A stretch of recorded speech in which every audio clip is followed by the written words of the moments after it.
Hello everyone, you are on the Jin Fiction channel.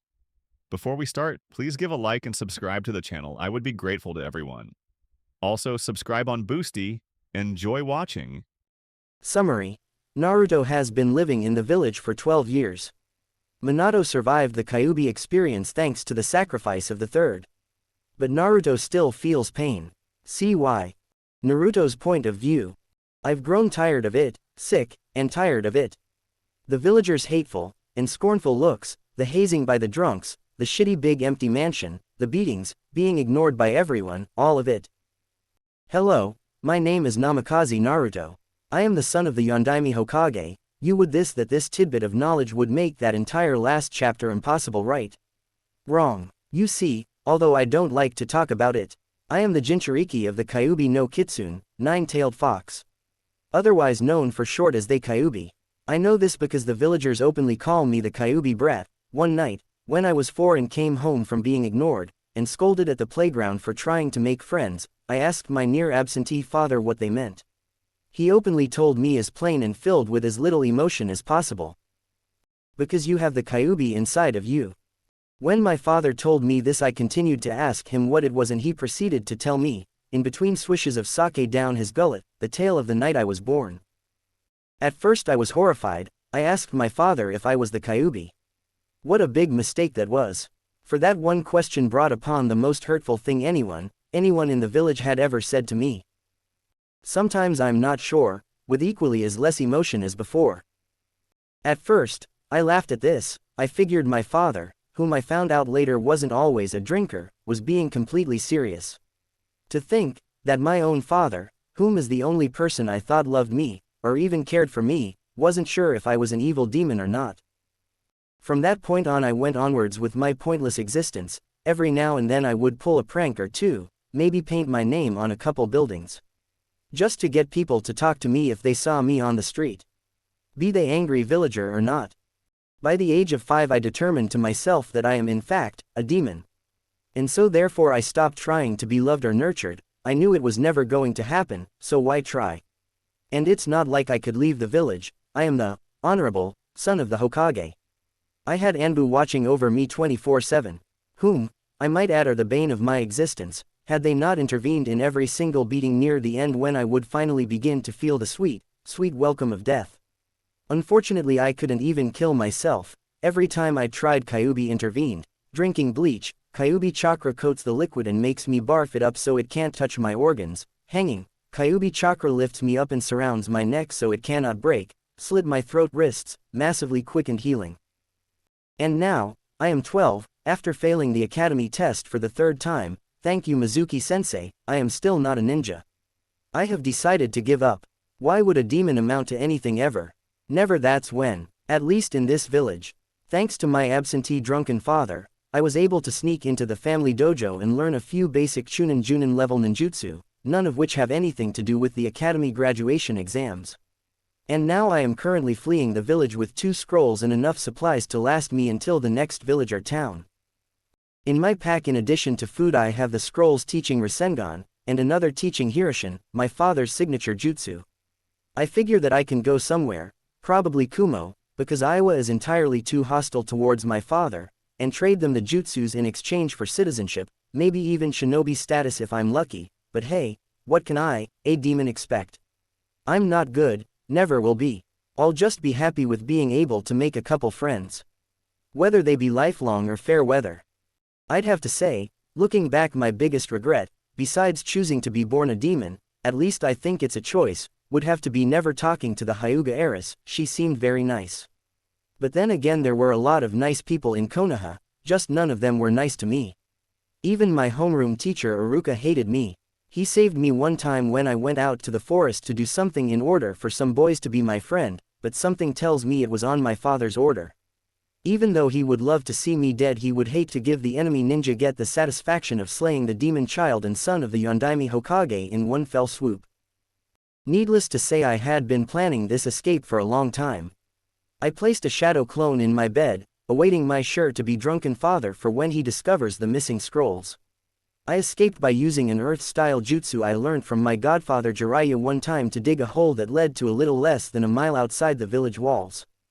Thankfully it was barely big enough for me and it didn't end at a lake, so then he would have to send several squads of ninjas to come and get me if he decides to get me. I apologize, but if I am going to get killed and or caught, I am going to make it a challenge at least, damn it. I then proceeded to send out a couple dozen shadow clones in 12 different directions from my own, each headed to a different village if not dispelled first. If there's one benefit to being a demon, it's enough chakra to keep 13 shadow clones as well as myself going for days on end. They are each ordered to dispel themselves upon arrival should they reach their predetermined villages. And then later from that, as if the gods themselves felt pity for me, they made it rain. And so then not only did that wash away my scent, I was then able to strip and roll around in the mud so as to hide what was left of my scent. All my plans have come to fruition, and by this time next week I will be a fully fledged citizen of Kumo. Or so I plan at least. Minato's point of view. As I finished the last bit of paperwork, a familiar bout of dread came over me once again. Are you sure that there is no more paperwork left? Minato pleaded.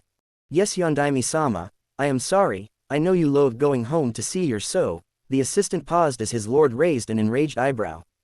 He almost said the no word of all no words, the Kyuubi brat, but I am afraid that is all the paperwork that we have for today. But again I ask you, if you hate it so much, why don't you just kill it? Ow, the Hokage sighed, and as I have told you before, despite my hatred for the thing, it would make me look like a terrible person for killing my own son. He said that last word with as much hate, scorn, malice, and venom as he could muster. Besides, if we were to kill it, the Kyuubi would simply be reborn in another couple of years. Besides, who knows, if he does ever get over how weak it is, it might prove useful in the coming years to have our own Jinchuriki. I mean, look at Kumo, they have two, and were it not for me, we would have been crushed and destroyed in the last war, Minato said, with a matter-of-fact tone. Well, fine then, have a nice night, Hokage, my secretary said as he walked away. I responded, not looking forward to seeing that freeloading little shit that lives in my house. As I walked back, I thought to myself of how my life had been ruined since the Kyuubi was ripped out of Kushina. At the night of the attack we were both so happy, our love was about to grow with the addition of a new family member. Unfortunately, Madara, in the form of fate, had other plans. Since that night my love for the so-called child had grown into resentment. That thing had been the cause of my wife's death, as well as my good friend and predecessor, Sarutobi Hiruzen, in addition to my student Rin. Then it did the worst thing of all, it started calling me Daddy, and kept expecting hugs. Hey, I know I am the greatest shinobi this world has ever seen, but must I really subject myself to being polite and loving, God forbid caring, to that monster? Luckily my good friend John Sake, or whatever the goddamn brand's name is, to help me deal with it along the way. On my lucky nights it's already asleep, or I won't come home at all. Just pass out over my sweet paperwork. Tonight is one of my lucky nights. It is asleep, thank God. Now, just to make sure my real pride and joy, my two jutsus, the Hiroshin and the Rasengan, were doing. I want to make sure they have been undisturbed since I was last there. Can't risk letting the demon learning such powerful and deadly jutsus. Strange, it appears the Shadow Clone, Advanced Henge, and several taijutsu scrolls have been messed with recently. No matter, if the demon wants to train, let it train. No skin off my bones. Yet. Oh shit, I bellowed in pure terror. My two beloved jutsu scrolls were missing. The demon must know something of this. I barged my way up to its room and opened the door with enough killing intent to scare a retarded chimp dude. Word to the wise, if you see a retarded chimp, run the fuck away because they are on a superhero level of strength. I saw the demon, sleeping in its bed with a, what's this? A smile. Oh, it definitely did something with my two beloved babies. I tried to calm myself down. Easy Minato, you can't hit him, it would get around to other villages that you would be a child beater. I am a good person. I don't beat kids, but I might beat a demon later in life. I then remembered what was in description of some of my paperwork today. The academy graduation exams were today. If the demon failed this time, I will pull him from the program, pull the demon from its belly and place it in a person's more worthy belly, or marry him off to Kumo. Their Jinchurikis could help us for sure. I searched around the room for a Hitate, since I couldn't remember the demon's human form's name. I haven't called him by that in so long. It's usually just things like, demon, or hey you. Nope, no headband in sight. That's it, it's piqued my anger. I don't care what the villagers think. This thing is good for nothing. I swung. Then there was an immediate puff of smoke. A shadow clone. Damn it must have learned it from the scroll. Calm yourself, Minato. It's escaped. Despite how worthless it is, you still need the Kyuubi to deter other villages from attacking. I calmed myself, and told the two Anbu whom at the time began to stand behind me to send out a single search party to find it and bring it back for its punishment. Right now I don't know what that is, but I do know it will be painful at first, no matter if it ends up underground, or in Kumo. General point of view. When Minato sent the tracking team, it had taken 30 minutes for them to have gotten so much as a scent of any kind from him. They had then discovered another fun little tidbit. There wasn't just one scent, there were 13. Minato had sent 3 more teams, each team consisting of 2 shinobi each. He had decided, he didn't care anymore. When it got back here, he was going to place the Kyuubi in a more worthy host. Make sure it was considered a hero. And he was going to make sure the thing he once called his son was dead. Meanwhile, Naruto had arrived in a small town just a little bit of a stone's throw away from Kumo called Saigo no Nozomi. A.N. Last hope. There he had sold what little clothes he had packed in order to get money for a room at an inn. It's not like he was going to need them in Kumo, right? The next morning, about 5 of his shadow cones, including the ones in his room, were dispelled. That left him 6 shadow clones to go. And for the first time he could remember, he was happy, he was safe, and dead set one going to Kumo. If they didn't accept his deal and instead just killed him and took the jutsus, he wouldn't care. He would be happy. He could finally die and hopefully rest in peace in hell as the demon he is for the rest of eternity, and Kumo would have his father's deadliest jutsus at their disposal, so then they could cause his deadbeat father as much pain as he had caused him. Well, luckily Naruto had decided to put a shadow clone in his room to be on guard while he slept for exactly 6 hours. Those were the orders he gave his clone anyways. He didn't trust the inn. It looked sketchy, by that I mean it looked surprisingly hand-drawn. Sure enough, at around 3 in the morning, about an hour after he fell asleep, there was an intruder. She wore mostly black but had a long, slender form. In other terms, she was a babe. She quickly destroyed the shadow clone, which had awoke Naruto because of the abrupt knowledge transfer. He tried to prepare himself but she was too quick. Naruto was happy, he knew now he could finally feel the sweet, loving embrace of death at last. But that too was taken from him. As she stopped in mid-kunai stab and her long, slender red hair fell to the sides of her head as well as her kunai as she began to sob with what Naruto had rarely experienced. A smile, which she wore on her face. In between her third and fourth sobs she was able to make one coherent phrase. Naruto, the long-haired redhead asked out of pure hope. The light from a nearby lamp caught her face as Naruto's eyes popped open to look at her. He recognized this woman, but he had only seen her in pictures, and believed she was dead. Mama, Naruto asked as tears swept down his face. But this time, they adorned his face out of hope, not out of sadness. Review responses. Okay, so it seems a lot of people like this story, which is great, but a couple people, one in particular Majestic Star Arceus, whom is my new favorite reader of mine, had some very good comments, questions, and concerns.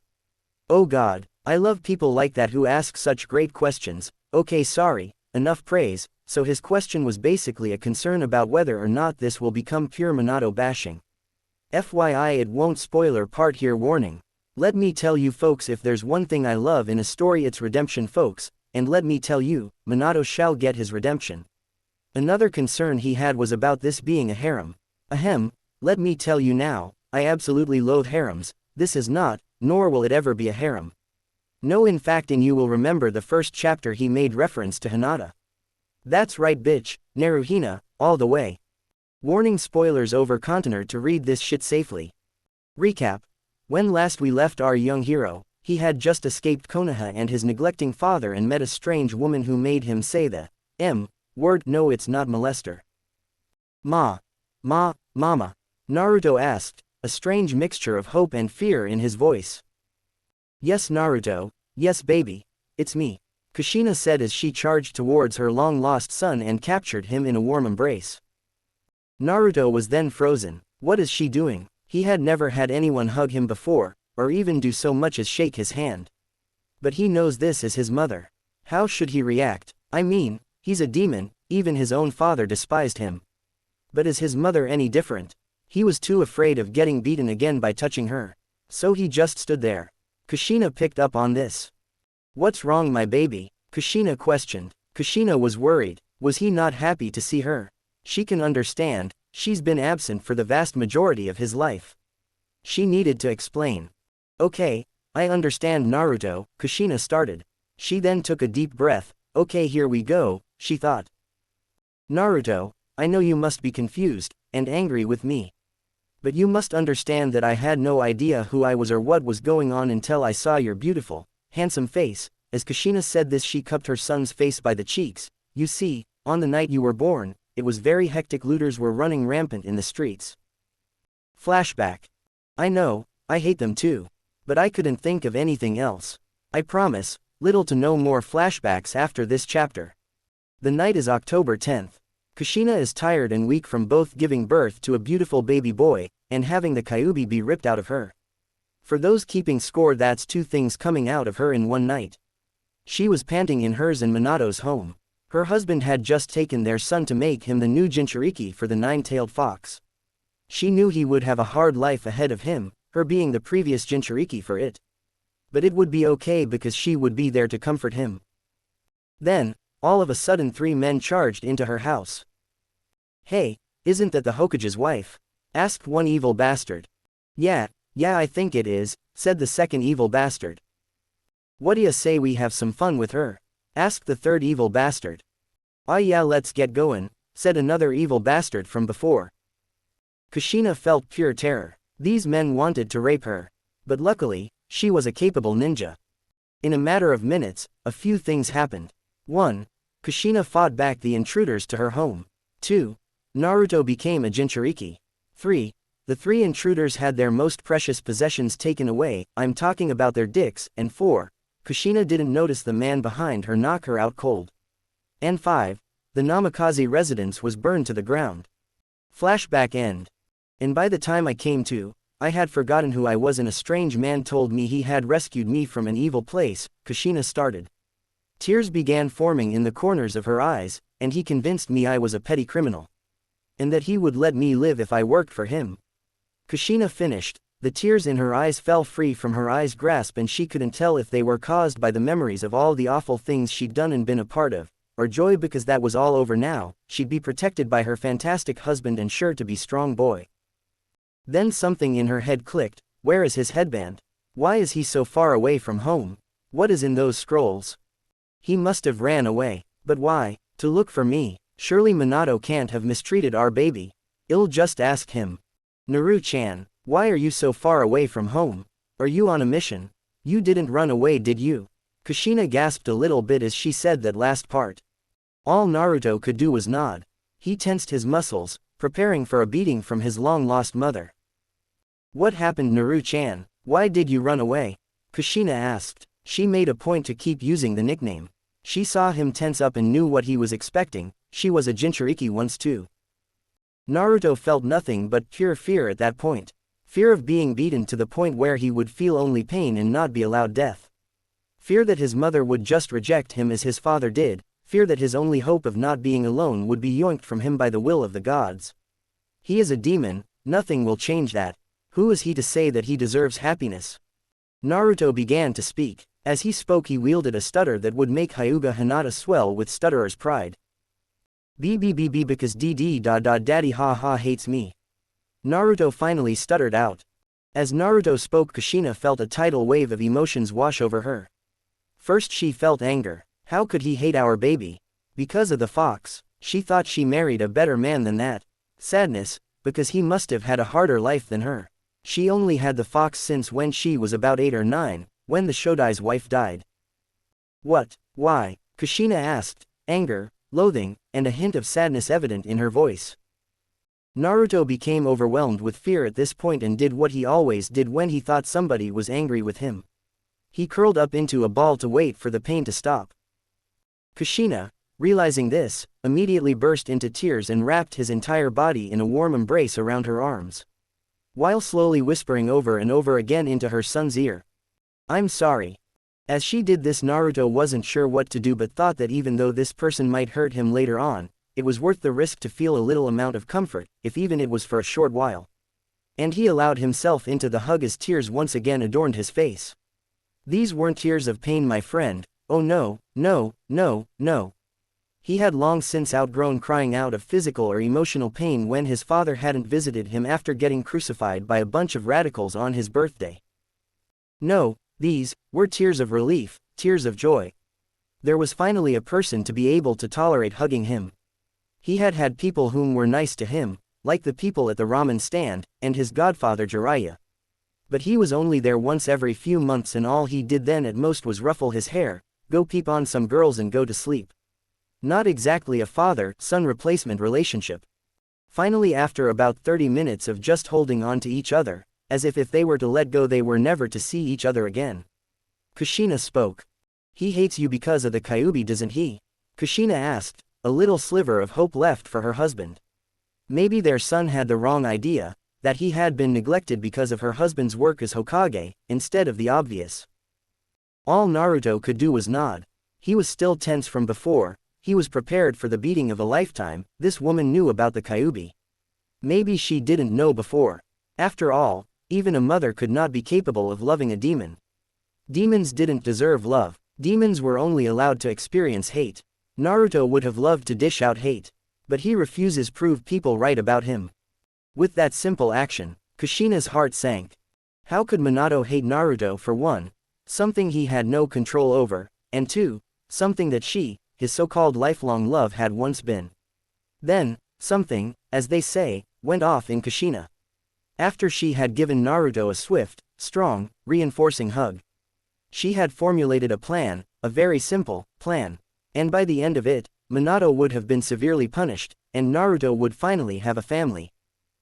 Kushina spoke, a certain, new glimmer in her eyes. "Naru-chan, where are you headed? Surely you aren't staying here all your life, are you?" "No, Mom." That word was still new and awkward to Naruto. He never thought he would never be able to say it. "I have Dad's 2 signature jutsu scrolls and am going to Kumo to give them to Kumo in exchange for citizenship," Naruto finished, leaving a partially startled Kushina. Okay," Kushina said, her head full of thought. Naruto's new submission of information had put a considerable dent in her plans. But she was nothing if not flexible, which was amongst Minato's favorite things about her. Not that he'd be able to enjoy that fact, ever again. Winking face. "Okay, I've got it. Naru-chan honey, could you please not go to Kumo, just yet? I have a plan to get things the way they should be. And hopefully, by the end, you'll be able to forgive Daddy for all that he's done to you." "Sound good," Kushina told her now confused-looking son. Okay, if you say so, Mom. But where should I go instead? You don't want me to stay here, do you? There's no food, there's mold everywhere, and worst of all, the couple next to this room won't stop fucking," Naruto said, his mother's face now flabbergasted. Kushina was understanding and shocked at the same time. Had her precious little baby boy just said fuck so casually? And he knew what it meant. Oh, Minato was going to get it. Or who knows, maybe that was Jiraiya's fault. Whatever. But he did have a considerable point. He couldn't stay here. It just seemed like a place to go for a good old down-home rappin'. "Okay, Naru-chan, first off, I know you must not have been told not to say such things. But please, I know you're what? 12 now, but I still see you as my precious little baby boy, so please don't say fuck or you will be punished." "MMK," Kushina said in the cheeriest tone she possibly could. A small stain could be seen forming down the right leg of his pants. "Second, you're right, this is a very god-awful place, and my god, you were right about that couple. Jesus Christ, is it going out of style?" Kushina asked as she began to clear 2 sets of clear and distinct moaning from the next room. "Anyways, I want you to go here," Kushina said as she pulled out a map of the areas surrounding Kumo. She pointed to a small lake area. "It's a little place your father and I went during the war. Stay there. In the morning you and I will go out and get you a week's worth of supplies. If I don't come back in a week, I want you to go back to Kumo. If you see an Anbu or any ninja, just hide underneath in the cellar underneath the lake house. As Naruto heard this, he wasn't sure how to take this. Should he listen and just believe that this was his mother, whom he believed to be dead since the night he was born? Upon some rapid problem-solving skills he somehow managed to learn at the academy, he concluded that he should give this woman a chance. He would wait 7 days, no more, no less. But he had one condition. "Okay lady, I'll do it. But one condition." "Okay," Naruto asked. "Okay, do you need Datban?" Kushina asked, her nervous tick of adding, "Datban," resurfacing. "Release your chakra please, so I know this isn't a Henjar genjutsu," Naruto commanded. No matter how nice this woman had been to him the past hour, he can't be allowed to risk anything. Kushina was shocked a little bit. But as she elaborated more on it, she understood completely. Her son had probably never had another person be nice to him his entire life. And so, she nodded. Kai. Nothing changed but Naruto's face. It immediately illuminated with joy and pride. He swept up his long-lost mother in a warm, tight hug. And she almost immediately returned it. Meanwhile, in Konoha, Minato was furious. Not only was it loose, but they had no idea where it went. They had located him 5 times, each time they were shadow clones. Damn the Kyuubi for having so much chakra to give to its vessel. Minato's composed himself however by an Anbu stepping into his office. It was Wolf, otherwise known as Kakashi, his best friend and mutual hater of the Kyuubi. Rin's death caused a great emotional change in Kakashi. Ever since Obito's death he had begun to be a tad nicer, more emotional. Rin's death brought him back to his original self, only a tad later for meetings and missions. "Ah Kakashi, tell me some good news, tell me you've found it," Minato said, hope adorning his face. "No, sensei, I am afraid the Kyuubi is still on the loose somewhere. However, you have a visitor, Jiraiya the Sannin is here to see you," Kakashi said to his old sensei. "Ah, fantastic, I could use some good news right now. Let him in," Minato said, a little bit of cheer in his voice. As Wolf stepped out, Jiraiya stepped in. Minato noticed the confusion on Jiraiya's face as he sat down. "Minato old boy, where's that little brat of yours? I'm in the mood for ramen. I see you're busy and I'd hate to eat alone," Jiraiya said, having no idea what exactly he was saying. "Well, if you're referring to the Kyuubi, he escaped last night. We have no idea where it went," Minato told Jiraiya, frustration becoming increasingly evident in his voice. "What? The Kyuubi took control of Naruto's body? How is everyone alive?" Jiraiya asked in pure fear as he rose from his seat.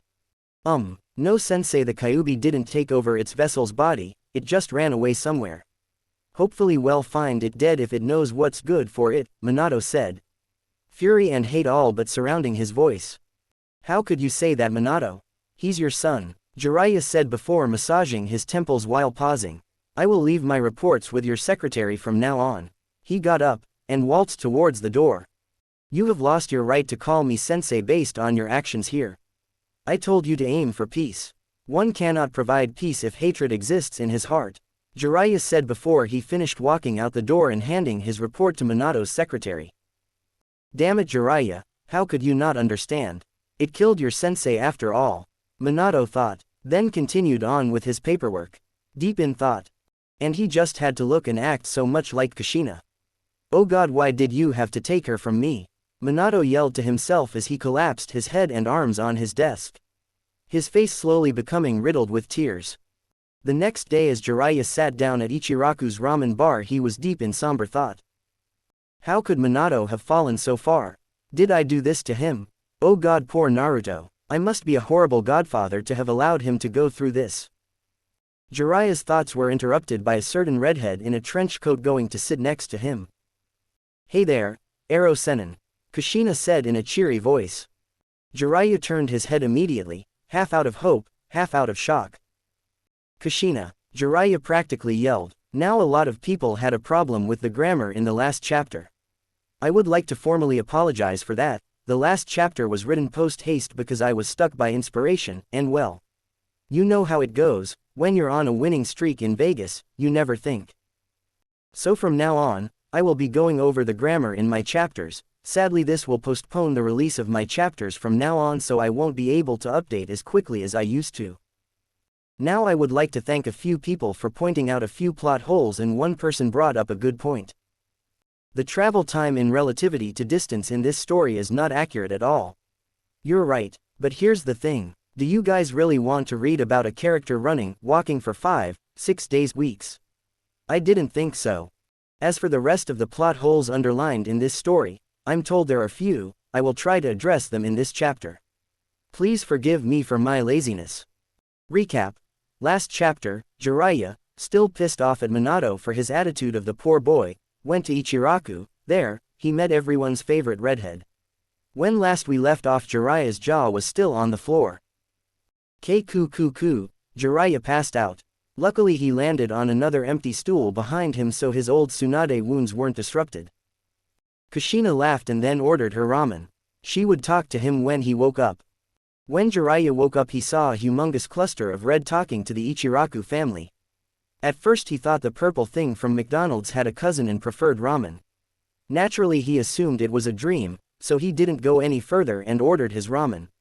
Unfortunately he forgot what happens when you ask Hey there Arrow Sennin, enjoy your nap, the red glob told Jiraiya. When Jiraiya went to face the red glob, he was surprised to see a face in the massive cluster of red. The face of his newly disgraced pupil's long-thought dead wife. Jiraiya was shocked yet again, to say the least. Then his memories from before he passed out hit him. Was all Jiraiya was able to stammer out before Kushina interrupted him. Kushina, yes Arrow Sennin. I'm back from the dead, I guess. I wish you had woken up sooner. I just told everything to this nice family over here, Kushina said, a tad bit of sorrow cloaked itself in her voice.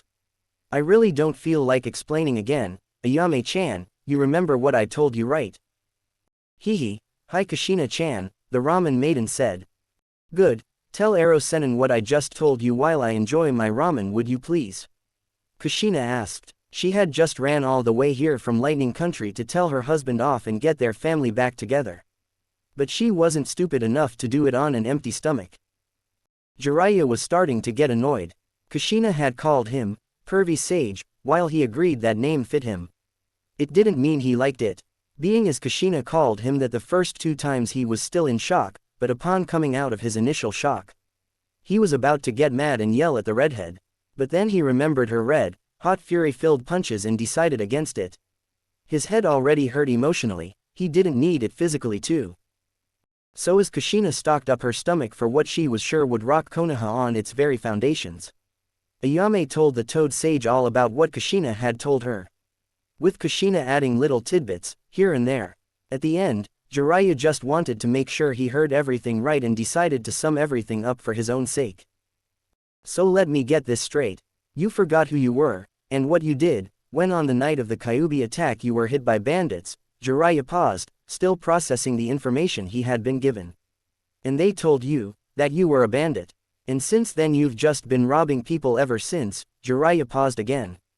That is until early this morning when you came in contact with Naruto. And all of your memories came rushing back to you. Jiraiya finished, confusion still shown in his voice and behavior. Kushina nodded. Yup, that's right. Kushina said immediately after nodding. So, what's new in Konoha? And how is my husband still alive? I heard he was going to use the Shiki Fujin to seal the Kyuubi into our son. But he's still here from what I hear. Ah, well you see.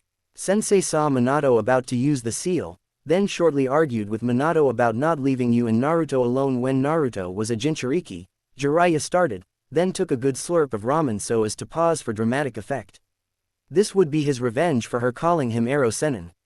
And so, Minato, being the stubborn bastard he is, refused to ask Sarutobi to do the sealing, and so Sensei knocked Minato good upside the head, thus knocking him out. Next thing you know, Sarutobi used the Shiki Fujin, thus dying honorably as the village hero. And Minato wakes up in the hospital the next morning. Jiraiya finished, leaving us somewhat confused, but overall understanding Kushina. Okay, but, Kushina said, how do you know about this? How else? Minato told me. Jiraiya then sighed. I take it you know what he thinks of your son. Kushina sighed herself. She was having a relatively good time reminiscing at the ramen stand.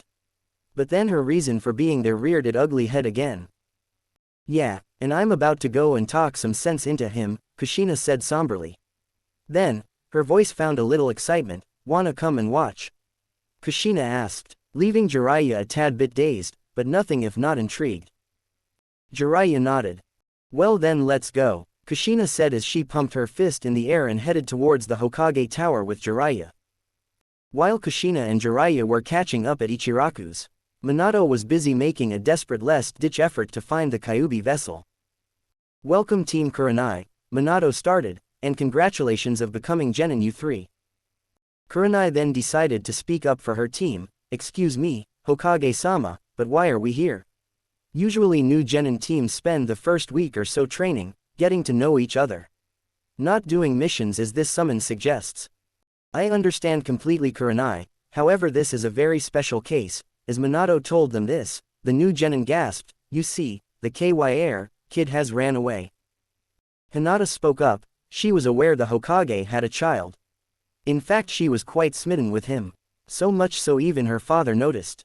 Her father would always tease her by saying that he was headed to the Hokage's office to facilitate an arranged marriage of her to Naruto on nights when he would actually go to council meetings.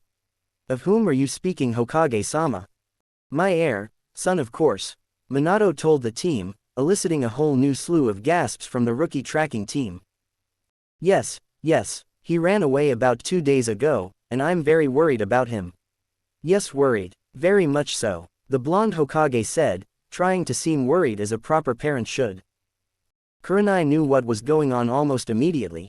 Naruto ran away from home because his father, as well as most of the village, ignored and mistreated him. She heard the rumors. She didn't want to believe they were true, that the Hokage would despise his one and only son. I understand, Hokage-sama," Kurenai started, "but we are an entirely brand new team. We were just made an official team yesterday. Couldn't you just send some Anbu hunter nin to take care of this?" "I understand your concern Kurenai," Minato started before taking another breath. "However, I have done as you said and sent all available hunter nins to track him down. The little guy sure does know how to run away. He used shadow clones to make 13 different scent trails. So far we've only found about 5.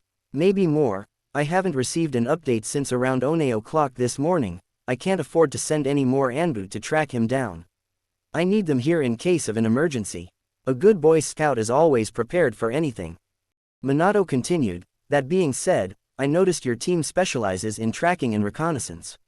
So therefore, seeing as this is a tad of an emergency, I need all the help I can get. Seeing as we are at a state of peace and this is simply a missing person since he isn't even considered a ninja, you shouldn't run into any enemy shinobi. This is a simple C-rank mission. You are now the only squad I have working on this," Minato said as the door to his office opened almost as if on cue and an Anbu with a dog mask on walked in. "Dog here will direct you to where the 13 scents begin and which scents were determined inconclusive." Minato spoke again as Dog approached his desk. "Do we have an understanding, Team 8? "Hi," all 5 said before they bowed and stepped out of the Hokage's office. As the team walked out, one shy genin with blue hair and pale, deep lavender eyes thought to herself, "Naruto-kun, why would you run away? Whatever it is that made you leave, I promise it won't be a problem anymore when we bring you back." About 30 minutes after Team 8 left the Hokage Tower, Jiraiya returned with a certain red-hired individual. Minato's secretary entered the room. "Hokage-sama," drawing his attention away from the paperwork. "Yes, what is it?" "I am busy," Minato said, frustrations of paperwork entering his attitude for the day. "Jiraiya-sama and a woman are here to see you," their secretary responded, cheerful as ever, not minding his boss's attitude, know full well the extent of which he hated paperwork. Minato's mood lightened a little when Jiraiya's name was mentioned. He's probably come to his senses and is here to apologize. "Send him in," Minato responded after a brief time to collect his thoughts. A smug grin creeping up on his lips. "Hi," and with that, the secretary left. When the door opened again, he was happy to see Jiraiya. So happy in fact his grin forced his blue eyes shut, not even noticing the redhead next to him. "So Jiraiya, I take it you're here to apologize and help me reseal the Kyuubi into a more worthy vessel than that failure that likes to pretend it's human," Minato said, his eyes still closed. "What did you just say?" Minato's eyes opened at the sound of a voice he hadn't heard for around 12 years. Then his face became a scowl at the obvious attempt at a prank his sensei must be playing on him. Minato then turned to his old instructor. Sensei, this isn't a funny joke, you know how much I love and miss Kushina. He then turned to the redhead. Her face seemed to be a fix of something between fury and confusion. I'm dreadfully sorry for him putting you up to this, miss. He got a tad miffed at me earlier and this must be his sad attempt at payback. Minato finished, his voice calm and poised. But his voice held a suppressed anger hidden within his smile that only a skilled ninja such as Kushina could detect. Kushina, realizing the best way to explain that she was whom she appeared to be, and simply did the following. Kai, she released her chakra, and undid any technique she was using. Minato, upon seeing nothing had changed after she said that word, was overwhelmed with many emotions. Happiness that his wife was indeed alive, regret for not finding her and accepting the lie that she had died, and many other emotions. But all he could bring himself to do was hug his long-lost wife, tears staining his cheeks.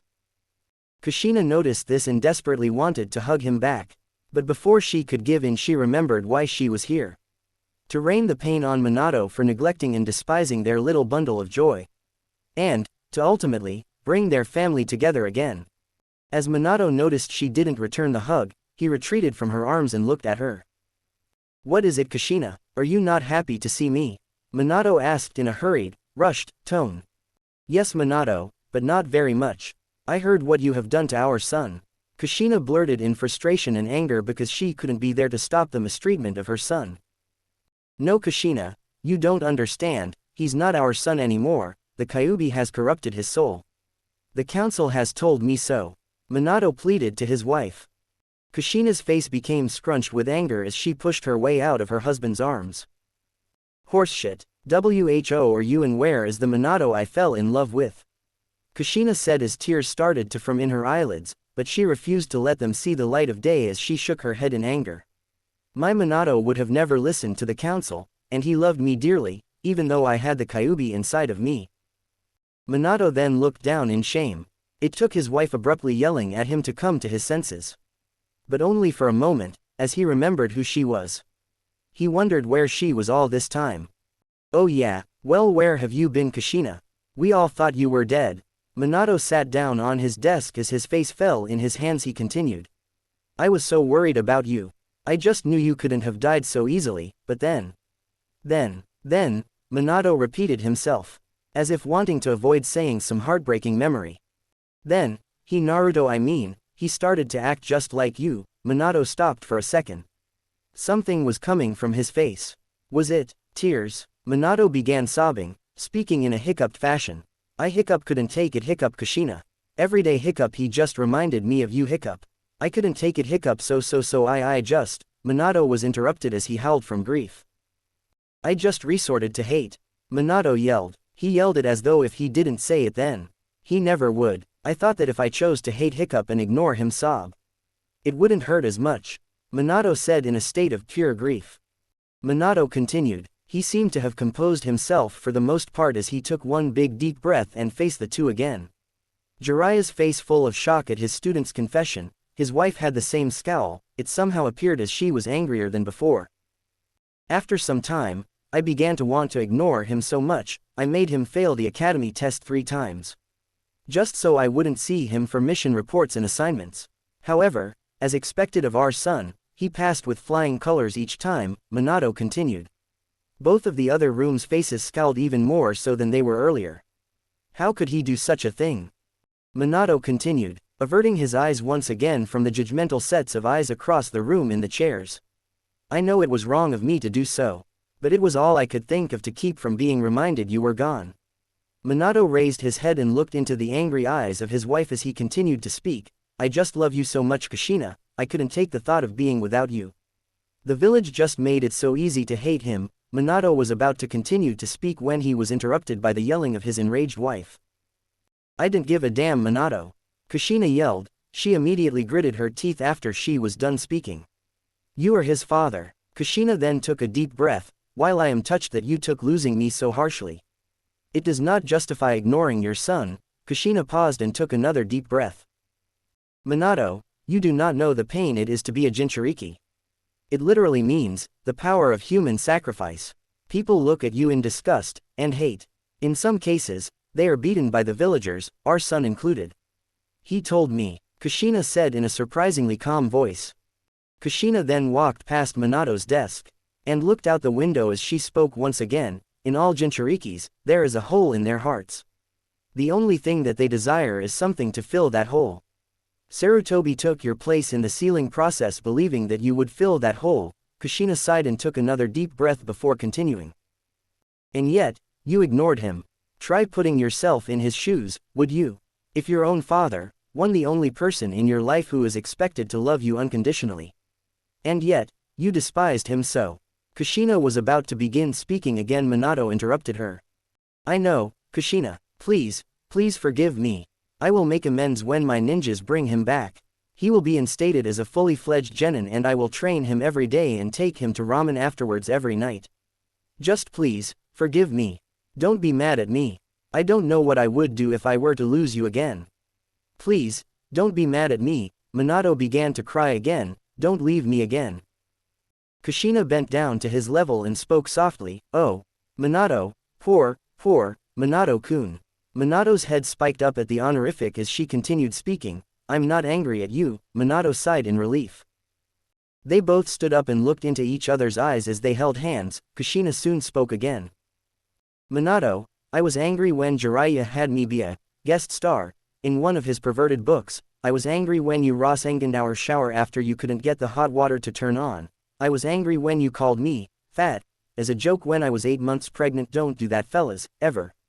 Kushina looked back into her husband's eyes with a look that screamed kindness and understanding as she closed her eyes out of what appeared to be joy. Right now, Kushina tightened her grip on his hands. I'm furious. She then squeezed his hands with all her might. A disgusting crack came from his hands as his bones broke. She began to speak once again as he fell to the floor in pain. She still had his hands. He was putty in her hands. First you tell me some horse shit about him being the Kyuubi, then you tell me when you looked at him he reminded me too much of you, and now you tell me that when he gets back that you will make it up to him by showing some compassion. Kushina then tightened her grip to the point to where her fingers were able to touch. Minato, you will do as I say, and then, and only then will I begin to forgive you. The rest is up to our son, Kushina said, in a failed attempt to retain composure. Minato winced in pain but somehow muttered out a small, quiet, whisper of, anything. What was that, my dearest? Kushina asked sarcastically. Anything, Minato repeated, only slightly louder. Say that again, Kushina asked. She wanted a serious, clear, and definite answer brought about by Minato's legendary will. Anything, Minato said as hard and as loud as he could. Kushina released her grip. Good man. Kushina gave Minato a minute to recover before explaining what had happened in the past that made her go missing.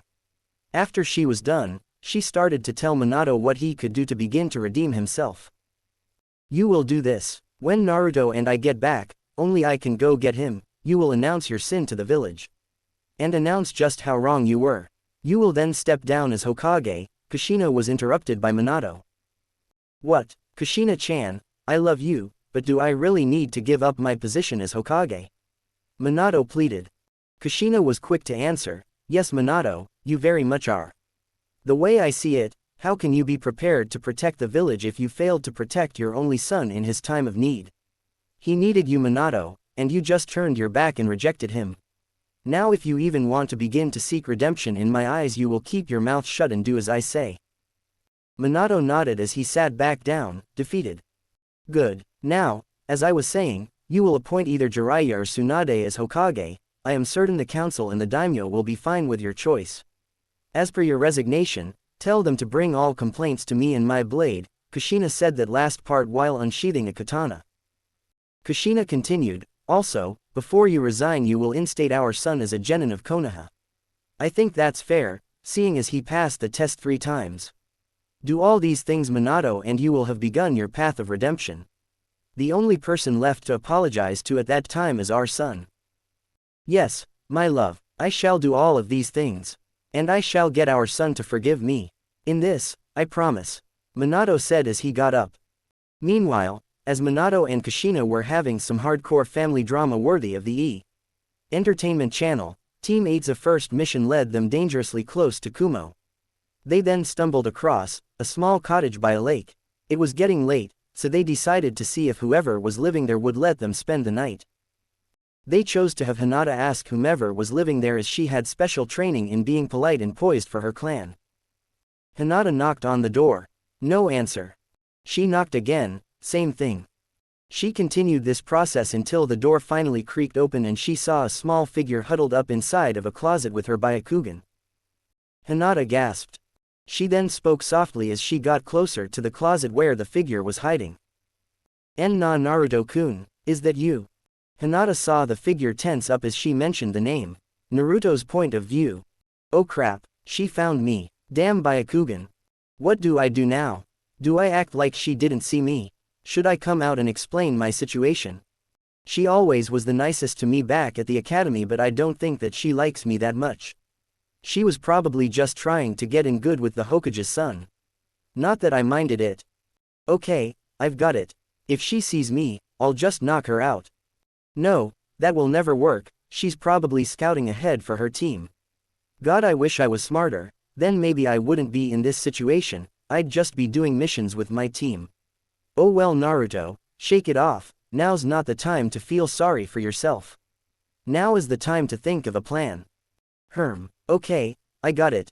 I'll just explain my situation to her. It will probably never work, but who knows? It could be worth a shot. Plus, if she doesn't understand me, I can just know her out with a shadow clone or something and go into that cellar mom told me about until I can't sense her chakra anymore. Then it'll just go to Kumo. Sorry mom, but I can't rule out the fact that you were deceiving me back then. For all I know, you sent her and her team here. Hope things will be better in Kumo. Hinata's point of view. What's Naruto-kun doing here? He's entirely too close to Kumo for my comfort. Oh no. What if he's thinking of going to Kumo? I can't let that happen. Kumo is nothing but a bunch of kidnappers. Because of them, Neji Nisan is nothing but a being of anger. If his father didn't have had to go in place of mine per their demands, maybe things would have been different. What should I do? I know because of the Kyuubi Naruto has had it rough, but that's no reason to run away, is it? Please note, because Sarutobi died, the law he created pertaining mentioning the Kyuubi never was created, therefore everyone is allowed to talk about it. I don't think he is going to come out of the closet. Don't get excited yaoi lovers, not in that way. Maybe I should ask him to come out, and we can talk about it. Maybe then he might develop feelings for me. Hinata then developed a light blush. Okay Naruto-kun, I hope you're ready, I am going to open the door now. General point of view. Naruto-kun, what are you doing here? Hinata asked as she opened the door. Naruto, a little scared as she opened the door a tad abruptly, sighed and turned to face her. I ran away, Hinata-chan. Isn't that why you're here? Naruto asked, slightly tensing his body in order to be prepared for a surprise attack from the Hyuga. Hinata began to look down and twiddle her index fingers together as she talked. Hi Naruto-kun, I'm sorry, but we have been ordered by Hokage-sama to return you to Konoha. Hinata was cut off as Naruto spoke. Hinata-chan, wait, you don't understand. I ran away for a reason, you must understand. Naruto blurted out as he grabbed the girl's clothes. Hinata blushed fiercely as she tried to muster the courage to talk. Okay, NN na Naruto-kun, TT tell me why you LL featuring. But you must hurry, my team is waiting for me a little while back, Hinata said, showing a true interest in Naruto's reasons for leaving the village. Naruto nodded, as he quickly told her the abridged reason for his leaving. Her eyes slowly widened each time he told her of a reason, and by the end, her pure eyes were watery. So please just let me go, Hinata-chan. Please, I'll just go down in the cellar my mom told me about until you leave. Just please. Naruto paused as his eyes began to water himself at a few memories of Konoha. Don't take me back to that place. I will be forever grateful. And will do anything you want in return. Please, I'll do anything. Naruto begged and pleaded as he held on to the girl's coat. Hinata saw the familiar terror in the boy's eyes. She felt a wave of comfort and sympathy wash over her, giving her confidence. Mostly because she too was neglected by her father, maybe not hated like Naruto though. Before she spoke once more, she reached down and cupped his cheek with her newfound confidence. "Oh Naruto-kun," Hinata sighed, "I will let you go to Kumo. But on one condition," Hinata said as his face became a grin and she giggled like the little fangirl she was. "Anything Hinata-chan, anything," Naruto responded with excitement. "You must return to Konoha in 4 to 6 years, Hinata said as his grin turned back into a frown, "but only to do a favor or two for me, then. You may leave," Hinata finished, as his face returned to a smile, but then fell in confusion. "Wait Hinata-chan, what favors could you have that would be guaranteed to need to be done in that 2-year time frame? Seems oddly specific," Naruto asked. Hinata blushed as she dreamed of what would possibly happen when she was 16 to 18. Then she answered him, "Oh you'll see Naruto-kun. Now go ahead and get in the cellar, I'll just tell my team the cabin was empty," Hinata finished with a sweet smile that had a hint of devilishness to it. "Oh, and Naruto-kun," he turned in response. "Yes Hinata-chan," he stepped out of the darkness he was headed towards to get better eye contact with her. "No, Naruto-kun, please go back into the darkness so I can't see you. It will make this easier and I feel I need to say this before you leave forever," Hinata pleaded, not looking into his beautiful cerulean blue eyes. Okay, Hinata-chan, whatever you say," Naruto said as he backed up and tensed his muscles, preparing for an attack at any moment. Had she been planning some sort of attack all along and was just distracting me? Naruto thought. Hinata took a deep breath before she began to speak. "Naruto-kun. For the longest time, since the academy in fact, I have admired you, and watched you. Not in the creepy way, I promise. But anyway, I have always looked up to you, and how you were able to take all of the villagers' abuse with a smile on your face and a kick in your step. I have always wondered how you could do that. But now I know, you took it with a fake smile. But I don't care about that. And I want you to know, I don't care about Kyuubi either." Hinata said as she gasped and caught her breath so she could speak again. Naruto only tensed his muscles more, his trust not exactly 100%. Hinata looked down before rapidly turning her head towards him with small droplets resembling unshed tears in her eyes. "I love you, Naruto-kun," Hinata said before she gasped once more. Naruto went into shock at those words. Nobody had ever loved him in his entire life. Now all of a sudden, everything this girl did made sense to him. Why she was nice to him, why she would sometimes give him money for food when he was beaten in the alley, why she would always apologize for things that weren't her fault when he failed an exam. He rushed towards her and pulled her into a deep hug. He was afraid that if he didn't do anything in response to her confession immediately, she would resent him for it. Take the hint, Kishimoto. Hinata's eyes widened in shock as her head whirled and thought, Naruto-kun is hugging me. Does this mean he returns my feelings? No, he's probably just being polite, but it's still nice. His body is so warm. Naruto spoke in response, never breaking the hug, "Thank you Hinata-chan.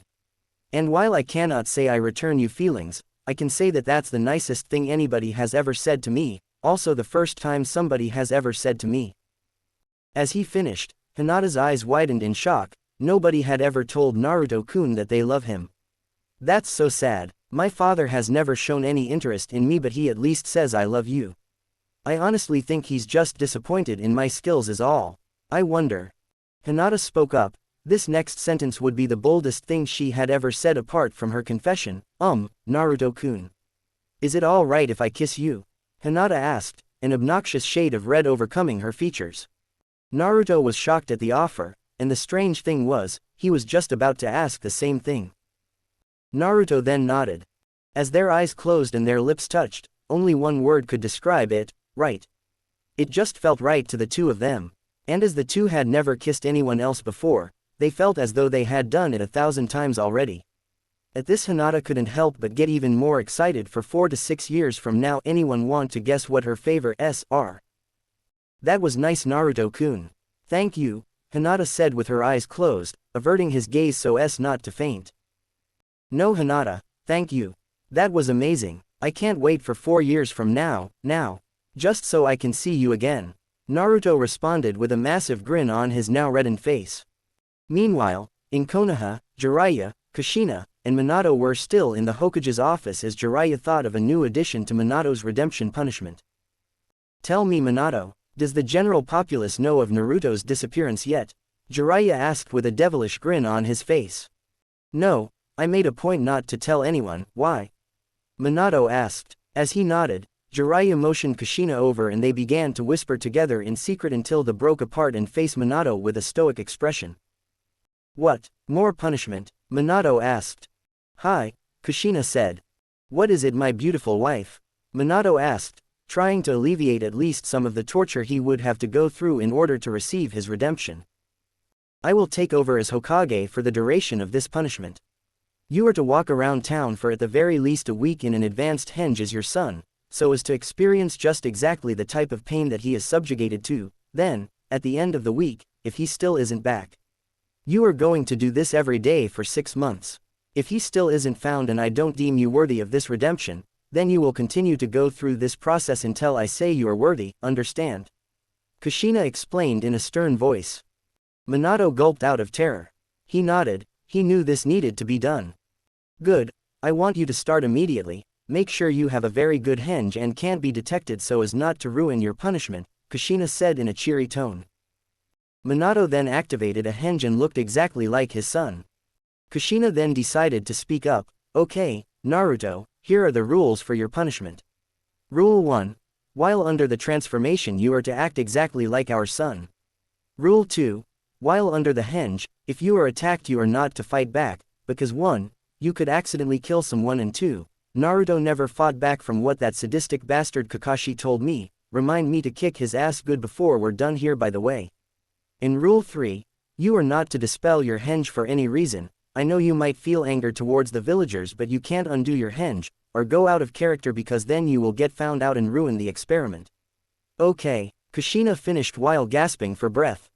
Oh okay, KK Kushina honey, Minato stuttered in Naruto's voice. Jiraiya then decided to interject. No Minato, Naruto only stuttered around you. At first I didn't know why, but this whole experience has been a total eye-opener. Minato nodded. Okay Minato, I think you're ready. Now listen, to get things started I want you to try and run some errands while you're out. I want you to 1. Get some groceries that I have on this list here, then I want you to buy some new clothes, those are god-awful and our son isn't wearing that much orange as a ninja, it's just obnoxious. And 3. I want you to go buy yourself some dinner, I don't care what, but just get yourself some because I am not cooking for you for a while. Kushina finished. Alright, I understand, so what do I do when I'm done with these errands? Minato asked. Why don't we cross that bridge when we come to it, Minato-kun? Kushina said. And so, Minato set himself out upon the village in disguise as his son. As Minato walked throughout the village, he noticed that he started receiving hateful glares. Those hurt him. He had never, ever been looked at in that way. Some even had the gall to yell hateful things such as, Kyuubi brat, or, demon. This dug a hole a little bit deeper in Minato's heart. He wasn't a demon, his son was. Then, he thought. Oh my god, is this how Naruto feels every day? No wonder he left. Oh well, might as well run these errands. Oh look, there's a clothing store, might as well get that done. Minato thought as he walked into the store, but was halted before he could enter. Hold it right there, demon, the store owner yelled as he ran up to Minato. What? Minato asked. You see that sign, demon? The store owner said as he pointed to a sign on the door of the store. Oh wait, you're probably so stupid that you can't read it. Well, I'll tell you what it says. It basically says we don't let scum like you buy things at our store. Understand? Minato nodded solemnly. Good, now get the fuck out before I beat the lesson into you. The store owner yelled. As Minato solemnly waltzed out of the store, he looked back at the sign. It read, no drugs, dogs, or demons allowed in the store. On the sign was a picture of a stick figure in Naruto's silhouette that was smoking what looked like a doobie while mercilessly beating a dog. Clearly this was the villagers' excuse for humor.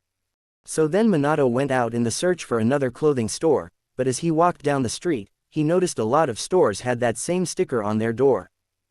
How did Naruto not go insane? How did he get things? Minato thought to himself. As Minato walked down the street, more and more people gave him hateful glares. Some gave him evil smiles, as though they were thinking of or remembering how they could mistreat him more than they already do. Finally, after about 2 hours of walking and finding almost every single shop having that damned sticker, he found a grocery store without a sticker. Finally, Minato thought to himself as he walked in. As Minato walked throughout the store, getting the few things he needed off of the list of items, the other customers in the store looked furious that they were shopping at the same time as the demon. Others just gave him the usual evil, blank stare. After about 30 minutes of looking for what he was there to get, he finished and found himself at the checkout counter with what he, the genius Hokage of Konoha, calculated to be about 35 ryu. He got his money ready and walked up to the counter. The man behind the register scowled at him and spoke in a venomous tone. "Okay, Kyuubi brat. That'll be 67 ryu," the evil man said. "What? But I added everything up, it should be 35 ryu," Minato said in an upset tone. The cashier quickly snatched up the money in Minato's hand before he spoke again. The cashier completely ignored Minato's previous retort as he said, "Okay demon, looks like you must have stolen from your daddy's piggy bank, so for that punishment, I will take this money from you, and you will be allowed to take this." The cashier growled as he held up the instant ramen in his hand. "But that's worth 3 ryu, not 35, Minato yelled. "Well, that does it. I was going to be nice to you because I thought you should eat just a little bit, but since you've decided to take up that tone with me, I guess I'll just let you starve," the cashier said with an evil grin on his face as he put the stolen 35 ryu in the register. Minato growled in frustration and anger as he continued to yell at the cashier, thus making a scene. He was so miffed he didn't even realize the 5 men that walked up behind him. The 5 men scooped Minato up. "This brat causing you trouble, don't worry. We'll teach him a lesson," one man said to the cashier. They then took Minato outside as he struggled to get free from the men's grasp. The 5 men then dropped him down in the middle of the street. "Okay demon, I think it's high time you learn not to mess with the mighty people of Konoha," one man yelled, causing some of the surrounding people to circle around the 6. Some chanting, "Kill the demon," or, "Let the Anbu kill him." "Well, let's give the people what we want, shall we?" chuckled the leader of the 5 men as they surrounded Minato's body. A look of pure horror and anger filled his eyes as he wanted to rasengan the 5 men for even thinking of hurting him. But then he remembered Kushina's words. "Don't fight back." Those words echoed in his mind. So he just curled up into a ball. As the evil men kicked and punched Minato, he began to think about his son. Is this normal for Naruto? Why are so many people begging for his death? I know he is a demon, but does a child deserve this kind of treatment? I guess they think so. I never beat Naruto. I never really hated him so much as I hated the sight of him. He reminded me too much of Kushina. But this is making me wonder how he can act so chipper all the time with this sort of abusive treatment. Minato thought while the pain began to slow down. He thought it was over, but that was proven wrong as another man stopped and pulled something out. "Survive this, demon," one evil man said as he pulled out a kunai and stabbed Minato in the leg. Minato's pain was great, but no matter what, he had to get away from the men. If they kept stabbing him, eventually he would die. And so, he ran to the rooftops, and he kept running until he reached the hospital emergency room. "Please help me, I've been stabbed," Minato cried, but everyone in the hospital just ignored him. He did get a few looks of disgust in the waiting room though. He heard a few whispers along the lines of, "How dare he expect treatment from here, and doesn't he know that hospitals treat humans, not demons?" This disgusted Minato that doctors would refuse to treat an injured child. He started to get angry when a man walked up to him. "Okay demon, let's get that cleaned up," the doctor said venomously. When the doctor finished, Minato asked a question. "Why did you help me? You think I'm the Kyuubi, right?" The doctor answered as he looked away towards the hallways, "Because as much as I hate you, I still have an oath obey. To help anyone who needs it. Be it a man, or a demon like you. Your wound's been treated, no get the fuck out," the doctor retorted. The doctor's cruel tone made Minato's heart sink even lower in his chest. But at least he was treated, that more than he could say for the shops at the market. After Minato left the hospital, he was very hungry, and so he set out to find a place to eat. Every place he went had that same sticker until he came upon that so popular ramen stand. "Hey there Naruto, what can I get ya?" Tucci asked as Minato walked up to the counter. "Oh, one miso please," Minato replied solemnly. "What's wrong Naruto? The villagers again?" Ayame asked Minato. Minato sighed before answering, yeah, I just wanted to buy some new clothes and some groceries, but they just denied me and overcharged me. Ayame looked down. She and her father knew how they treated Naruto. She felt bad for him. To never know love, only pain and isolation. Say Naruto, if you want, I can go buy those groceries you wanted for you. Ayame replied with a genuine grin on her face. Minato's face took a solemn look downwards as he spoke again. Sorry, I'd really appreciate that, but they took all my money that I had. Minato's head looked back up in shock and sorrow. Oh crap. They took all my money. I'm sorry Tucci-san, but you can stop making my order now. I don't have anything to pay you with. Maybe my dad will have something at the house. Minato replied with sorrow. Don't worry about it Naruto. You can pay me back when you're a success. So have you met your mother yet? She was by here earlier with Jiraiya from what I saw. Then they headed off to your dad's office. Tuki replied. Minato was deeply touched that not only would these kind people serve him, but they'd give it to him for free too. And they genuinely wanted to talk to him. And so, the meal went in that fashion. Minato only had one bowl on account of he didn't have as big an appetite as his wife and son. The Ichirakus asked why he only wanted one bowl and he said he felt bad for not being able to pay. This confused the ramen stand owners, but they accepted it. And so Minato began to feel true sorrow for his son. He felt bad for treating him the way he did. And he decided as soon as Naruto got back he would apologize and do everything in his power to make it up to Naruto. Alright team, let's head out. Kurenai told her team. Wait sensei, I can smell his scent in here, Kiba told his sensei. What? Hinata double check. I don't mean to offend Kiba but you are a new genin like Hinata and you all must have Naruto's scent and chakra stuck in your heads from yesterday, Kurenai told the now calming down Kiba. No sensei, I don't sense his chakra nearby here apart from what we were following yesterday, Hinata lied. Okay then, see Kiba. You were probably just mistaken. That's okay though, Hinata can track him for us today, Kurenai told Kiba and Shino. Underneath the cabin, Naruto was chuckling to himself. All of his clones had dispelled as of late last night.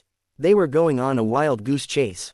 Only about 6 of his clones from the 13 routes he went were dispelled, leaving the final score at Konoha 6 and Naruto -7. Team 8 was about to set out when a toad appeared next to them. Yo, the toad said. What is it? Did they find him? Kurenai asked. Nope, Hokage-sama just wants you to head back to Konoha, the toad ordered. Did he say why? Kurenai asked politely. Nope, now quit your dilly-dallying. The toad demanded to the Genjutsu mistress. Hi, all of Team 8 said as a collective. About 2 hours after Team 8 left, Naruto poked his head out from underneath the cottage. Looks like nobody's here, Naruto thought to himself. Off to Kumo, Naruto thought as he pumped his fist. About an hour later Naruto was at the gates of Kumo. Halt, state your name and business in Kumo, commanded the gatekeeper to the blonde boy. My name is Namikaze Naruto, and I am here because I am here to discuss something with the Raikage, responded Naruto. The gatekeeper spit up his coffee a bit with the name drop. You mean you're related to the Hokage? Only by name, Naruto responded without hesitating a bit. The gatekeeper scoffed, whatever.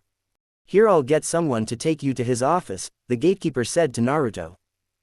About 20 minutes later Naruto was in the Raikage's office. So tell me Namikaze, why are you here and why shouldn't I kill you where you stand right now for your father's crimes against our village during the Third Shinobi War? The Raikage asked bluntly. Simple. 1. I am not my father. 2. I am the Kyuubi Jinchuriki, therefore he, and everyone else in the Leaf hates me, except for a couple people. Naruto immediately paused thinking of Jiraiya, Hinata, and the woman claiming to be his mother, and 3. He pulled out 2 scrolls. I can give you the Rasengan and Hiroshin, Naruto dropped. The Raikage's eyes went wide for a second and then slimmed down. How do I know those aren't fakes and you're not a spy? An honest question. Naruto then did a hand sign and a shadow clone took a tri-pronged kunai from Naruto's pouch and went to the other side of the room. Naruto teleported to where his clone was. When he reappeared, in his hand was a Rasengan. Well, all that tells me is that you know it. Here. Let me see those scrolls, the Raikage quietly demanded. You think I was so stupid as to bring the real scrolls with me? They, along with myself, are at a secret location far outside the village walls. Once I get your response, I will be here within the hour, but not without you meeting a few of my demands for this agreement, Naruto stated. I see no reason as to why I can't trust this kid a little bit. After all, thanks to B, I know how Jinchurikis are treated. I heard about the sealing the third Hokage did. Also, I wouldn't mind another Jinchuriki as well as those two techniques of his father. Seems worth the risk, though the rakeage.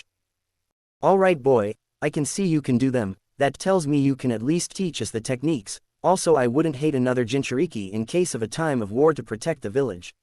So tell me your demands. The rakeage said. Naruto nodded. I only have a few. 1.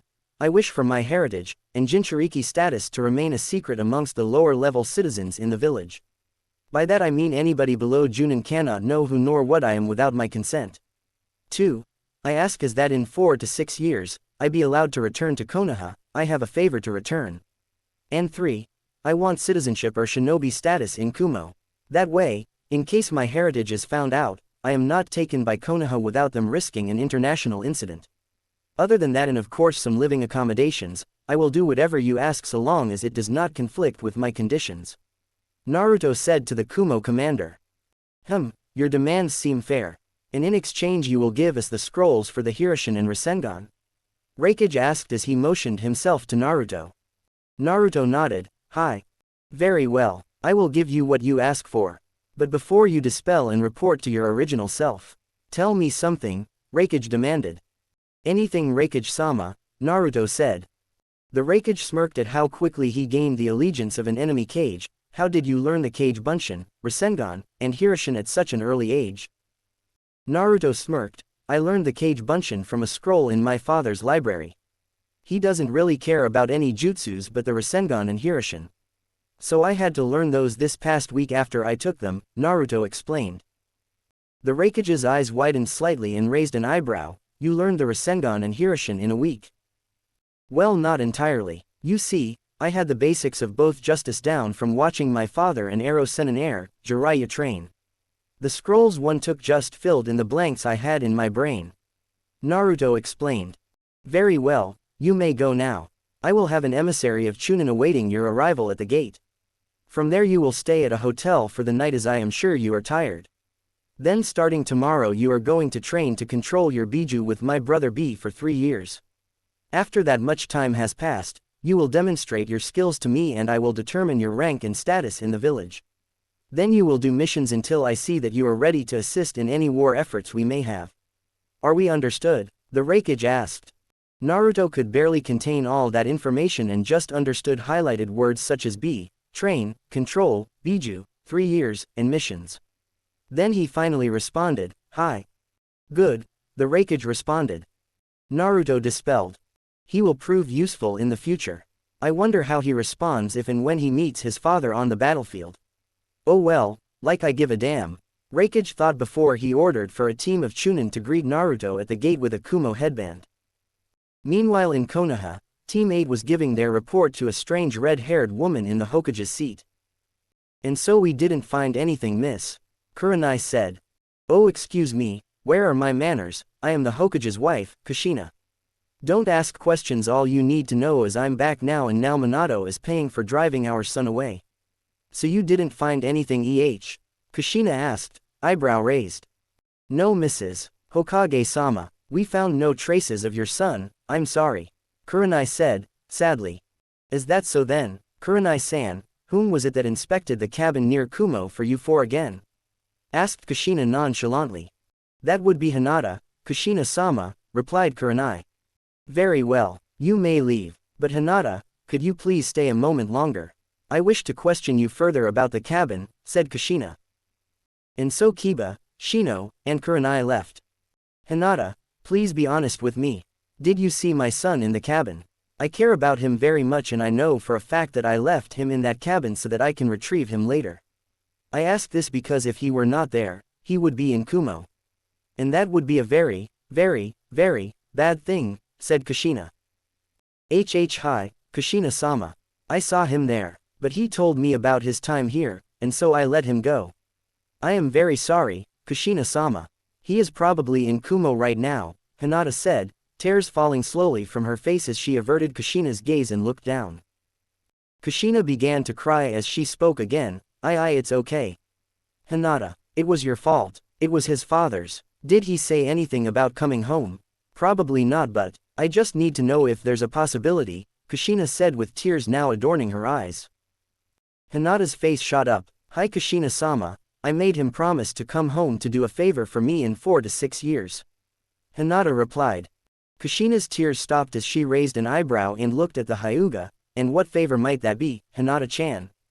Kushina said as she added the suffix.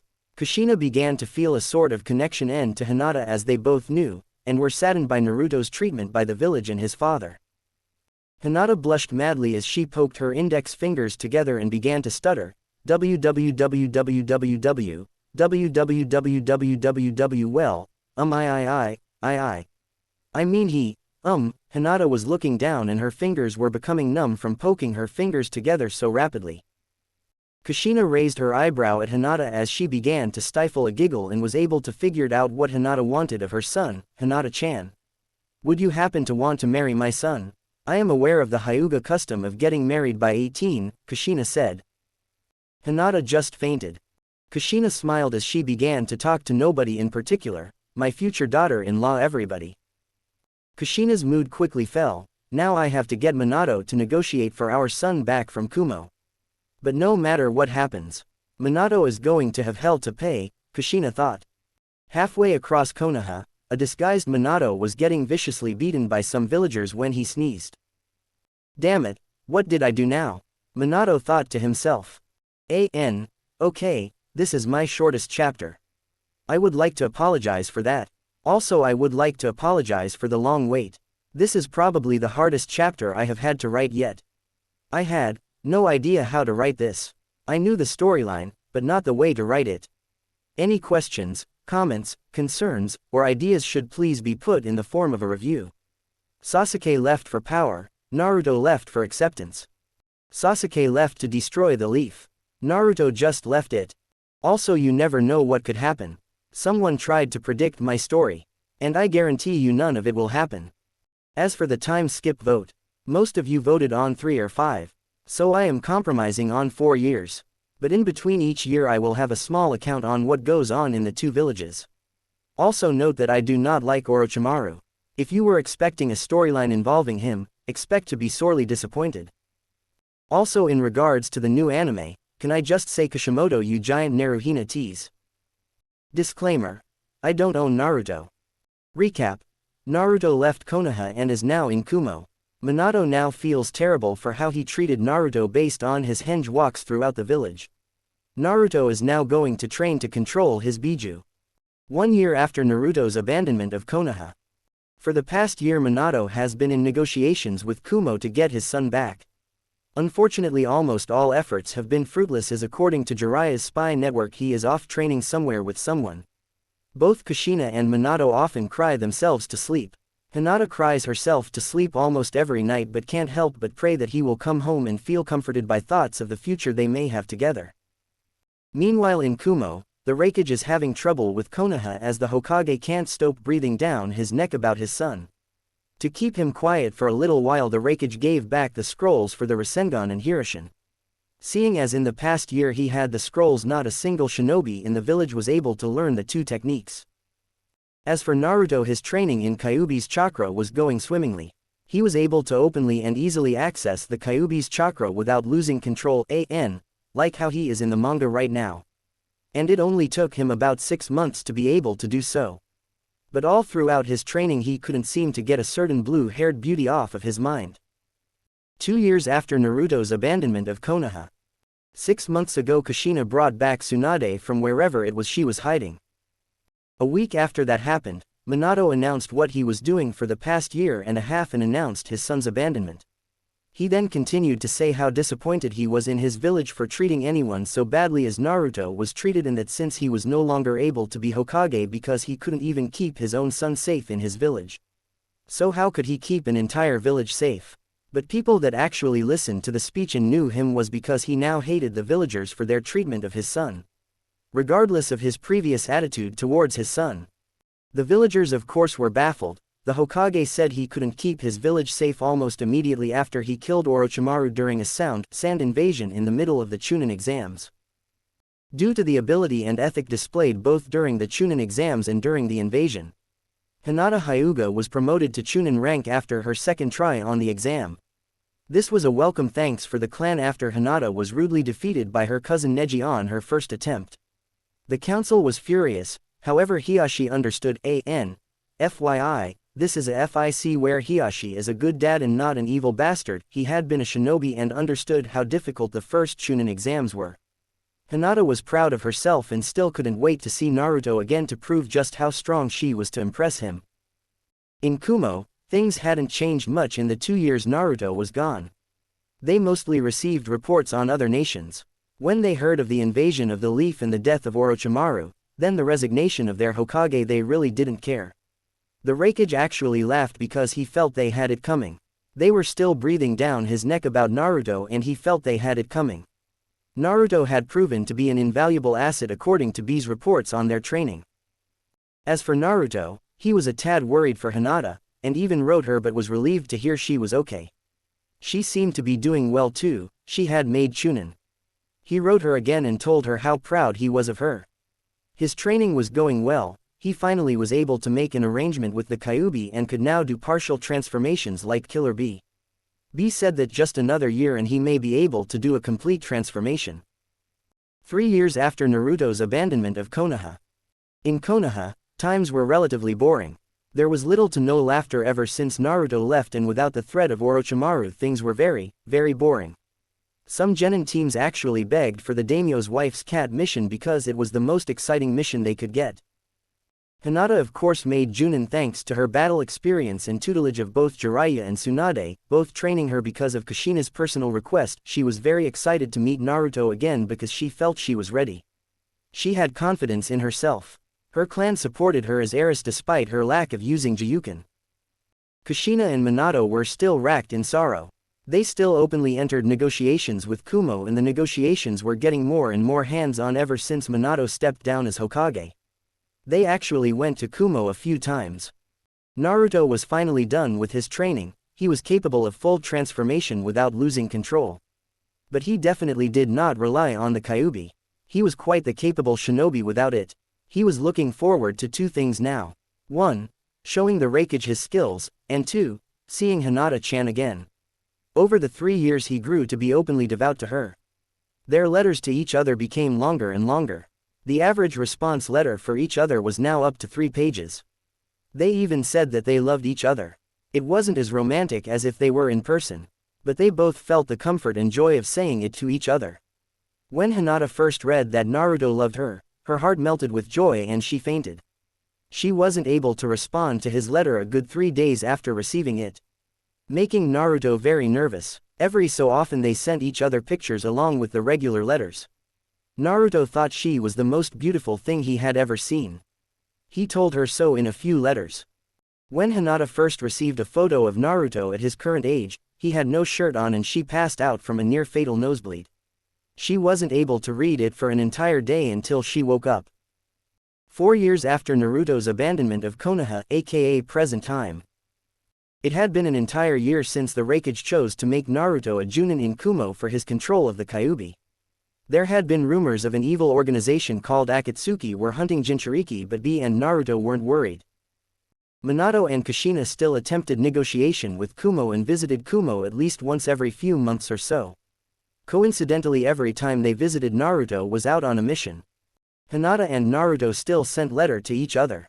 Naruto was planning on surprising her by making his visit on her next birthday. That happened to be the same birthday she was required to start to narrow down her possible husbands. Little did Naruto know that she only had her eye on one guy. Now, Naruto was standing in the Raikage's office to get his next mission. Naruto, you have served me well this past year, and I trust you to the utmost. Also, between you and me, your parent will stop by here for another negotiation meeting, the Raikage said. I can't believe how persistent they are. When will they realize, I'm your weapon, not theirs, Naruto responded. Naruto had been told since he heard of his parents' negotiations that they stopped by to try and get him back. He had been told they wanted him as a weapon for Konoha, not because they loved him and wanted him back. This was easy for Naruto to believe as he knew his mother for a whole 4 hours and his father had hated him with a passion last time he checked. Neither he, nor Hinata had thought to bring up his parents because they both knew how awkward it would be and how bitter it may become between them. Ha ha ha, exactly Naruto. Now, this is perfect timing because while they are here, I need to send an emissary to San for the Chunin exams. You will guide and protect the Genin squads as they make their way to Suna, and you will check them all into the exams and hotel. You're essentially their counselor, the Raikage told Naruto. Fantastic, what rank is this mission, and how long do you think it will take? Naruto asked. B rank, only because of time. Who the hell is going to attack an emissary of shinobi? The Raikage replied. Anyway, good luck, also say hello to the Kazekage for me. You will represent me until I arrive next month for the finals. He is a Jinchuriki like you. His name is Gaara, the Raikage said. Hi Raikage-sama, Naruto bowed. And so Naruto exited the Raikage's office and met with 5 Kumo Genin teams at the gate an hour later. The next day Naruto went to the Suna Kazekage's office to admit the squads to the exams. When Naruto walked in he saw the other people form emissaries of several shinobi villages, such as Grass, Waterfall, Rain and Konoha. When Naruto saw the mass of blue hair his heart stopped and he shoved his way to the figure.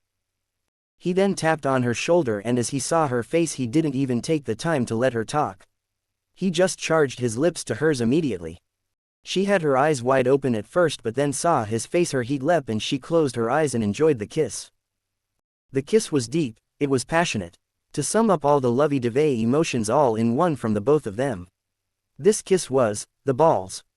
They stood there, just holding their lips to each other's lips, no deeper, for about 30 seconds before they remembered where they were and back away from each other and looked into the shocked faces of several ambassadors of several villages.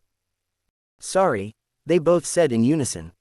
Very well, please save the rest of whatever that was for later. You still need to listen to what I have to say, the Kazekage Gaara said. After a minute of awkward silence of the Kazekage filing out the last of the Genin squad information, Gaara spoke up. Now then, we have received reports that the Akatsuki has been moving around the land of wind and its surrounding nations. We know that they are after Jinchuriki, we don't know why though. Which is why I must tell you now that I am a Jinchuriki. So therefore there may or may not be an attack during the exams by the Akatsuki. If you wish to take your teams out of the exams for their safety I will understand and I give you my sincerest apologies, the young Kazekage said. Naruto spoke up next after Hinata and him shared a look of worry. I am also a Jinchuriki. So if you still wish to stay please know that they may know of my being here. And for that I sincerely apologize but I cannot return to Kumo by orders of my Raikage, Naruto said. Very well then, Gaara started, is there anybody who wishes to withdraw your genin from these exams? I again fully understand and sincerely apologize, Gaara said. I wish to withdraw my genin Kazekage-sama, a representative form Grass said. Me too Kazekage-sama, said the waterfall representative. Very well, but are you sure? I remind you that I am aware of Naruto-san here and I assure you if the rumors of him are indeed true he has complete control of the Kyuubi and is according to my sources, of cage-level strength. Your genin should be safe between 2 cage-level Jinchuriki, responded the Sand Village leader. I am sure Kazekage-sama, said the grass representative. I rebuke my statement Kazekage-sama, said the waterfall representative. Very well, I apologize again to you all. And please give your leader my sincerest apologies grass representative, said the Sand Jinchuriki. I have a name you know.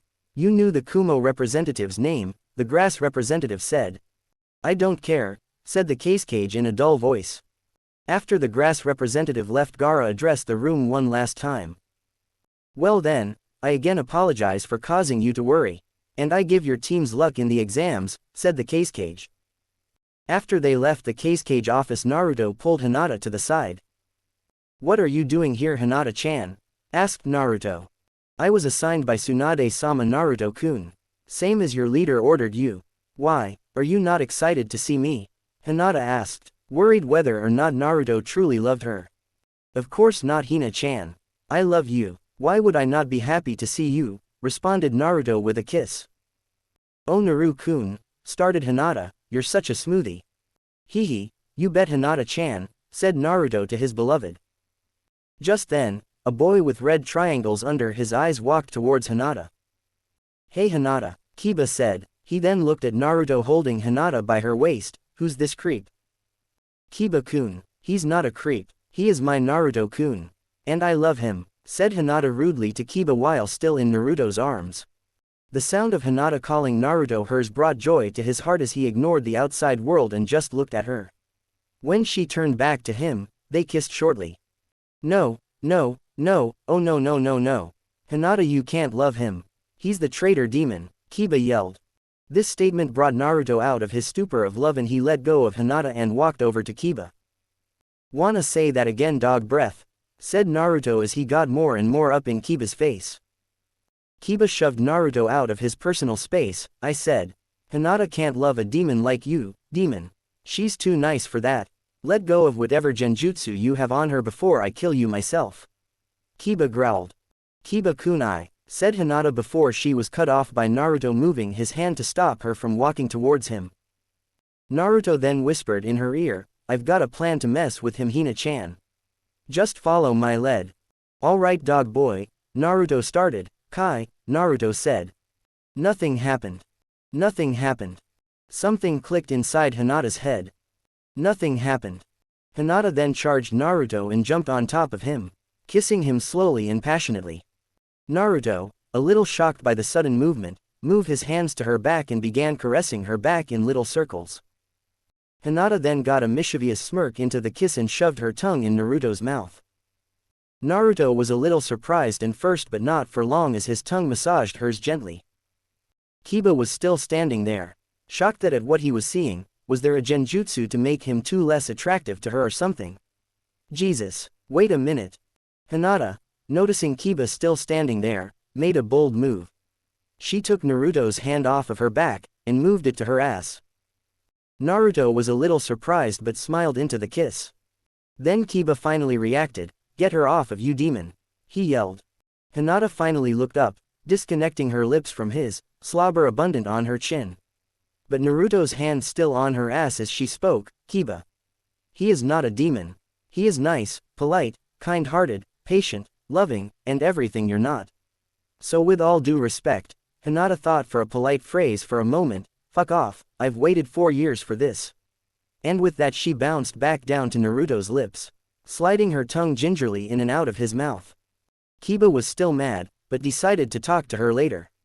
And left. After Kiba left, Hinata got off of Naruto and helped him stand up. "Are you okay, Naruto-kun? That wasn't out of line, was it? I thought it would be a good prank to shock Kiba," said Hinata to an open-mouthed, smiling Naruto. No, that was amazing. I thought it was funny when you told him to fuck off," responded Naruto. Hinata then walked back up to him and got very close while seductively twirling her finger on his chest. "So, can you think of anything you might want to do? Anywhere," said Hinata in the most seductive tone she could muster. Said Naruto as a trickle of blood came out of his nose. Hinata noticed this and said, "Why don't we continue this conversation elsewhere?" Hinata paused as she grabbed his hand, "Like maybe my hotel room," said Hinata with a certain twinkle in her eye. Naruto's nose continued to bleed as she spoke. Why must she say such sexy things? All Naruto could do was nod. Hinata smirked as she led Naruto to her hotel. Okay guys, that's it. If you want me to do a lemon, I think I can. Feel free to leave it in a review. Of course, along with any comments, questions, or concerns. I would like to apologize for the long wait.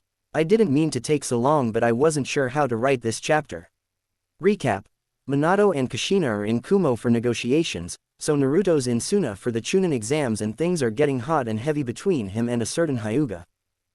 Hinata lead Naruto to her hotel by holding his hand.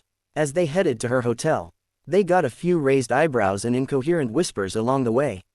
Mostly because the thought of a Hyuga and a Kumo nin seemed preposterous because of the attempted kidnapping of their heiress. Once they arrived, Hinata was getting excited. 4 years after her confession, she was finally able to claim the prize for her bravery. Naruto was getting nervous. He had heard many things about sex from his senseis throughout the years. Especially from Ero Sennin back when he was in Konoha. 1 year after he left Konoha, He was feeling a little homesick and nostalgic, so he bought a copy of one of Jiraiya's books, ICHA Sexhole. After reading it he was scared. He was expected to do things with his tongue. And where does Hinata keep her lady flower so he can douse it with his seeds? Wait a minute, he thought, where do I get seeds? I hope Hinata-chan knows what to do. I don't want any bread right now, bun in the oven joke anyone. He thought some more, mentally preparing himself for the sexing he was about to receive from Hinata. What are the hand signs for that tentacle jutsu that one guy did in Ero Sennin's book? He thought. Meanwhile, Hinata was also mentally preparing herself for the hot sexing she was about to enjoy from the love of her life. MHHHMMMM. First I'm going to naughty thought. I wonder if it will hurt, thought Hinata. Then they finally reached Hinata's hotel room. They were both very nervous and very excited at the same time. When Hinata opened the door to her hotel room, she walked in silently, allowing Naruto to follow her lead slowly. When Naruto closed the door to Hinata's hotel room door, he turned around and was jumped on top of by Hinata. When Hinata jumped Naruto, she immediately made contact with his moist lips. Oh, how she loved the taste of his lips, they tasted of cool ramen and love. After about 30 seconds of just connecting lips, Hinata slowly licked Naruto's bottom lip, as if saying hello to an old friend long gone and asking to enter for a visit. When Hinata's tongue licked his lower lip, Naruto panicked silently. He knew this was going to happen sometime tonight. He just thought that when Hinata jumped him it was out of love, not lust. He thought they were going to watch a movie on pay-per-view first or something resembling a date. But no, she wanted it, now. Naruto slowly creaked his mouth open. Hinata's heart rate soared as the realization hit her. It's really going to happen. Oh god, yes, I've dreamed of this ever since I saw that picture all that time ago, and now it's going to happen. Hinata thought. Hinata's tongue dominated Naruto's mouth until he remembered what to do in these types of situations as he opened his eyes and started massaging her tongue with his. Hinata moaned with delight at this newest development in their kiss as she smiled into it. Hinata then leaned back a little bit, never breaking their connection, forcing Naruto to run towards the bedroom in her suite. They landed on Hinata's bed with Naruto on top. Hinata's hands started to slowly wander down his front. When she arrived at the start of his pants she hesitated for a moment, as if thinking it over. She then continues to unzip his pants and reach for the current object of focus for her. Naruto was confused and pulled away from the kiss. Hinata-chan, what are you doing? He asked. Hinata had a confused look and pulled herself out from under him. Disappointment plagued her face. Naruto-kun, I am so sorry. I thought, Hinata sighed, composing herself. I've loved you since we were children, but ever since you sent me that shirtless picture of yourself in one of your letters, I've felt a new emotion for you. One that's begun to slowly take me over, and once I knew you were here, it's been getting stronger ever since, Hinata said. Naruto had a curious look on his face. What emotion is that, Hinata-chan? He asked. Hinata looked at him directly before looking at him abruptly. Lust, she whispered seductively, leaving her top row of teeth gently on her lower lip. Naruto perked up. Me too, Hinata-chan. But I'm confused. Lust means you want to have sex, right? Then why were you reaching for my penis? He asked. Hinata giggled. Oh Naruto-kun. Who told you what sex was? Of course I would need your penis, she said. What, don't I need to spray my hot seed all over your lady flower for that to happen? Which reminds me, where do you keep your lady flower, and microwave? Also, where's your microwave? Naruto asked. Hinata just laughed in his face. This hurt Naruto. Did she not want to have sex with him after all? Was all these past few years with the letters all just a sick joke? What the hell is going on? After about a minute of laughing Hinata spoke. Oh Naruto-kun, who told you that? You're half right, I guess. That was a euphemism. My lady flower is my Hinata pointed towards her crotch. And your hot seed is what comes out of your She pointed to the bulge in his pants. Naruto was confused. Then he thought. That was a book written by Jiraiya. Since when did Jiraiya know what he was talking about when he was talking about anything? Naruto then smiled at the realization. Okay then, Hinata-chan. I understand. But no, I have no idea what sex is. I'm sorry, he said sorrowfully. Hinata smiled perversely. Don't you worry about that, Naruto-kun. she said while laying him down on his back on the bed. I'm here, so just sit back, relax, and enjoy my ride, she said, lust-coating every single word she said. Warning: hot sexing going on from here on. Naruto did as he was told. He began to feel a familiar pressure in his crotch while he watched Hinata. She was undressing. Once Hinata was down to just her panties, she walked over to Naruto, swaying her hips as she walked towards his fun parts. She smiled before taking his pants off. Her jaw dropped out of pure surprise and anticipation. Naruto-kun, you're so big, I love it, Hinata said with a smile. Yeah, I am kind of tall, Hinata, Naruto said while scratching the back of his head. Hinata giggled before looking back at his penis. He was still somehow a little bit soft looking, so she massaged it. She loved the feel of it. So smooth, she thought. Hinata-chan, Naruto looked down at her. She put a finger to his lips, silencing him. I guess I should just relax like she told me to, he thought. Once she found him to be sufficiently aroused enough, she playfully licked the tip, sampling his taste for the first time, thus earning a groan from Naruto. It tastes good, she thought. After a few more playful licks along his erect staff sergeant, she pressed her lips around his tip, trying her hardest not to force him all the way down her throat. He tasted so delicious, salty yet sweet, like peanut M&Ms. She wanted to tease him. As she slowly lowered her head down on his erect penis, she opened her mouth so that there was no air getting in her through her mouth. Naruto groaned to himself as she did this. It felt so warm, so wet, so good. As soon as his penis tip inside her mouth gently stroked the back of her throat, she slowly backed back up. She did this a few more times, each time a little bit faster than the last. She did this about 3 times until she felt him twitch inside of her mouth, and he filled her mouth to the brim with a warm, hot liquid. Naruto was in a state of pure bliss. Whatever Hinata was doing to him, he was loving the feel of it. He hated how slow she was going though, he wanted more, damn it.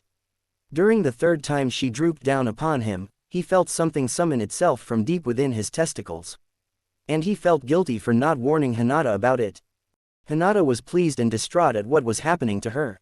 Happy because she was able to make the love of her life orgasm so easily. Distraught because she had no idea what to do with the steaming liquid currently residing and continuing to pour into her mouth. Before Hinata could feel the cum hit her throat muscles and without thinking, instinctively swallowed. She was shocked with herself, but the sensation felt oddly good to her. And renewed the taste of his love juice in her mouth. She loved the new taste she was experiencing today. She proceeded to suck and swallow all of the material in her mouth as she continued to suck on Naruto's erect friend. Naruto was wondering what she was doing with all of this weird stuff he was shooting into her mouth as he began to feel a new, almost sucking sensation on his penis. All thoughts soon disappeared as she proceeded to lower her mouth down on his penis.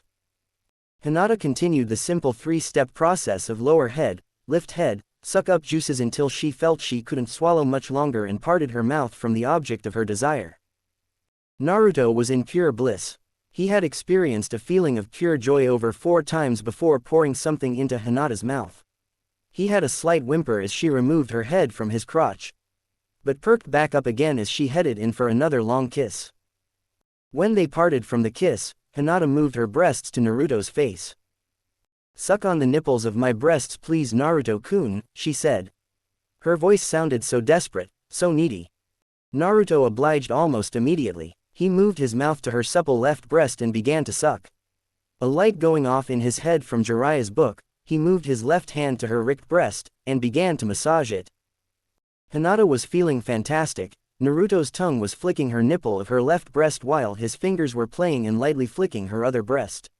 She was in pure bliss as she grabbed Naruto's head and squeezed his head, wanting to let out her feeling of bliss into the atmosphere somehow. Squeezing his head just came natural to her. When Naruto had been having fun, he liked the taste of Hinata's breasts. They tasted of cinnamon, love, and just a hint of lavender. He switched his focus on breasts every now and then, shifting every so often. After about 10 minutes of just licking, sucking, and flicking Hinata's breasts, she couldn't take it anymore. She lifted herself out from above Naruto and he looked at her with a look of worry. She giggled, Naruto-kun. That was fantastic, but I think it's time for your main course. She then gestured to the only article of clothing she had on left. Her panties. There was a massive stain at the crotch and Naruto looked worried. "See what you've done, Naruto. I think it's high time you took accountability for this," she said sexily. "What do you mean, Hinata?" Naruto asked, worried. Did he hurt her somehow? Hinata shushed him. "Just be quiet and do as I say. And everything will be fantastic. I promise," she said with a wink. Hinata then took off her panties and lazily threw them to the side of the bed on the floor. She then positioned herself so that her naughty hole was above his face. "Now Naruto-kun," she started. He pulled his face to her vagina. "Lick, suck, fuck, and nibble till I say not to," Hinata commanded. Naruto was confused, but obliged as he connected the dots quickly and began to lick at the strange vertical smile in between her thighs. Hinata tightened her clutch on his head, tightly ruffling his hair as he continued. She grabbed her left breast and began to massage it, drool slowly coming out of the corner of her mouth. She cheered him on by thrusting her vagina even more so into his face, his nose teasing her at her clitoris as she buckled backwards. Naruto was enjoying making her squirm on top of him. The mere fact that he could do that to her made him aroused. Whenever she gripped his hair tighter just added on to that fact. Hinata's sensations were peaking as Naruto worked downstairs. She was feeling a warm feeling in her very core. She soon came. And she came, hard. Before Naruto could tell what was going on, Hinata let out a small moan and a strange gooey liquid shot at his face. At first he was disgusted, but then for a curious reason, he licked some. He smiled. It tasted great. He then rammed his face back into his work area, making sure that all of the cum would be on her lady part or upper thighs. Naruto speedily licked up all of then delicious material, arousing Hinata once more. She wanted more. Now, so she gripped the back of Naruto's head with her hand that wasn't already massaging her breast and drove his face back into her fun spot. Naruto took the Hinata and continued. The process continued about 1 or 2 times later until Hinata told him to stop and wait on the bed for a moment. Hinata walked back in about 2 minutes later after applying a few jutsus to help with what she was about to endure. A pain-sealing jutsu for when her hymen breaks. This night was about pleasure, not pain. And of course a contraceptive jutsu. She wanted to have Naruto's kids. But not until after they were married. When Hinata re-entered the bedroom, she looked at Naruto with a sexy smile. She was enjoying ordering Naruto around. In the real world she was a shy, timid girl. But in the bedroom, she was a commanding mistress. "Naruto-kun, what we are about to do is actually sex. We had sex before, but not what one would call losing his or her virginity, understand? Now I've used some jutsus to help us so I don't get pregnant or feel any pain. But this is your decision too. Are you sure you want to do this?" asked Hinata. Naruto was completely stunned by her beauty. This was the first time he had seen her naked at an admirable distance. He couldn't respond, she was so beautiful. He was somehow finally able to muster up a nod. Hinata saw this and giggled. "Is that a yes, Naruto-kun? You want to have sex with me?" she asked. "Your eyes say yes, but what does your heart say?" she thought to herself. Naruto nodded again, still dazed by her beauty. Hinata walked back up to him while he was still lying on the bed. She then climbed on top of him and hovered herself above his sexy friend. She thought she would have to make him harder again, but looked down and realized otherwise. "I love you, Naruto-kun," Hinata said. She then let her legs fall to the side, allowing herself to fall on top of him, breaking her hymen in an instant. I love you too, Hinata-chan," Naruto said as she dropped herself on him. She looked at him in the eyes lovingly and pulled him into a deep kiss. As she did so, she bobbed her rear up and down so she continuously pumped him into her. Naruto, while in the kiss, picked up on Hinata's movements and began thrusting himself into her. These movements continued until they broke apart from each other in pure bliss. Naruto groaned when he filled her with his hot liquid. Hinata moaned as she squirted her hot juice all over Naruto's penis, testicles, and surrounding area. This process continued deep into the night, with Naruto and Hinata exploring many positions in many areas of the room until they both collapsed on top of each other. Hot sexing's over with. Read on, gentlemen. Nothing to see here. "I love you, Hinata-chan," Naruto said. "I love you too, Naruto-kun," Hinata responded. And so they slept there, in each other's arms until they woke up in the morning. Naruto was woken up by a sound at the door and Hinata got up with him. Naruto answered the door in his boxers. When Naruto answered the door he saw a slew of genin at the door. Naruto-sama, we heard about the Akatsuki and came to find you. Why are you here and not your room? And why are we still here? The Akatsuki could hurt us, or worse capture you, a genin in front said. What, are you guys seriously afraid? What are you guys? French, Naruto responded. But, the genin was cut off by Naruto. Voulez vous che mbek wa say swa? Naruto asked the genin sarcastically. Someone behind Naruto in only Naruto's t-shirt and panties spoke up from the kitchen area. Not now Naruto, I'm still a little tired and out of fluids. Gimme 20 minutes. The genin looked behind Naruto. Oh look boys. Naruto-sama's got himself a hyuga. Good for you Naruto-sama. One genin said.